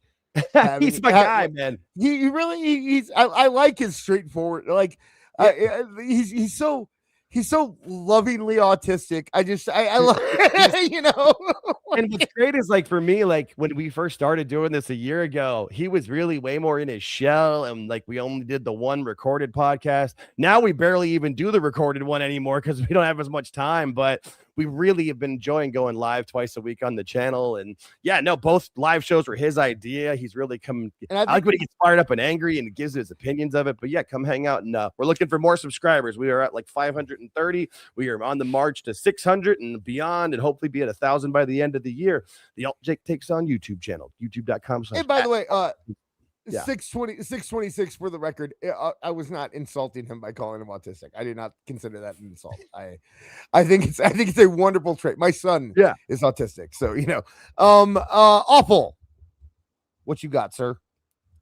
Check us out this Saturday. This is Awful, 10 p.m. on my YouTube channel, youtube.com YouTube.com/awful wrestling. Don't know what we're going to be talking about yet, which is also a beautiful thing because by the time Saturday rolls around, we've got tons of topics and tons of laughs to be had. I'm desperately searching for more conspiracy theory videos. Oh yeah, we've been trading conspiracy videos. I had so much about fun professional with that, wrestling, dude. and I had so much fun. So you might get some conspiracy. Hey, I will tell you this: if there is a new Honor the Revolution podcast, we will. That's look what I into wanted to it. see more of. Yes, Everyone loved that, dude. That was like a hit. We might have to I go was back. falling asleep because I'd done a live. We did a live show for NXT before, and so I was exhausted, but I stuck to it because I was dying laughing at that stuff with Rhonda Cass and everything. Yeah, we might have to go back and like maybe we'll dig it. Should we start digging into the archives? They do have like 12 other shows that we could look at if we wanted to. All that and more this Saturday at 10 on This Is Awful. I'm making no. I'm not saying yes. Again, yes, thank you for those who have tuned into last week's show, and I very much appreciate it. Pretty cool. All right, yeah. Make sure you are hanging out with us over there on Saturday, and of course next week we'll be back at our normal time. Thank you for everyone here who actually showed up at our later hour, and of course from Tooney Talk Wrestling, we do want to give a big shout out to John Draper. And we want to give our thoughts to the family of Kevin Castle, who passed away a year ago. Still something we think about, still something that's on our minds. And it was beautiful to see them going on and, kind of expressing themselves and doing all that before the show. So I'm glad they were able to pay tribute again. And I think that, honestly, there's a little bit of a tribute every time we do a podcast or something like that, because he really did. He's one of those guys that really paved the way for what we're doing now. So, oh man, quite an inspiration. I mean, I remember he was like, I think he might have been the second podcast I ever listened to, right next to Jason Salamonster, whatever they call Salamonster sounds off.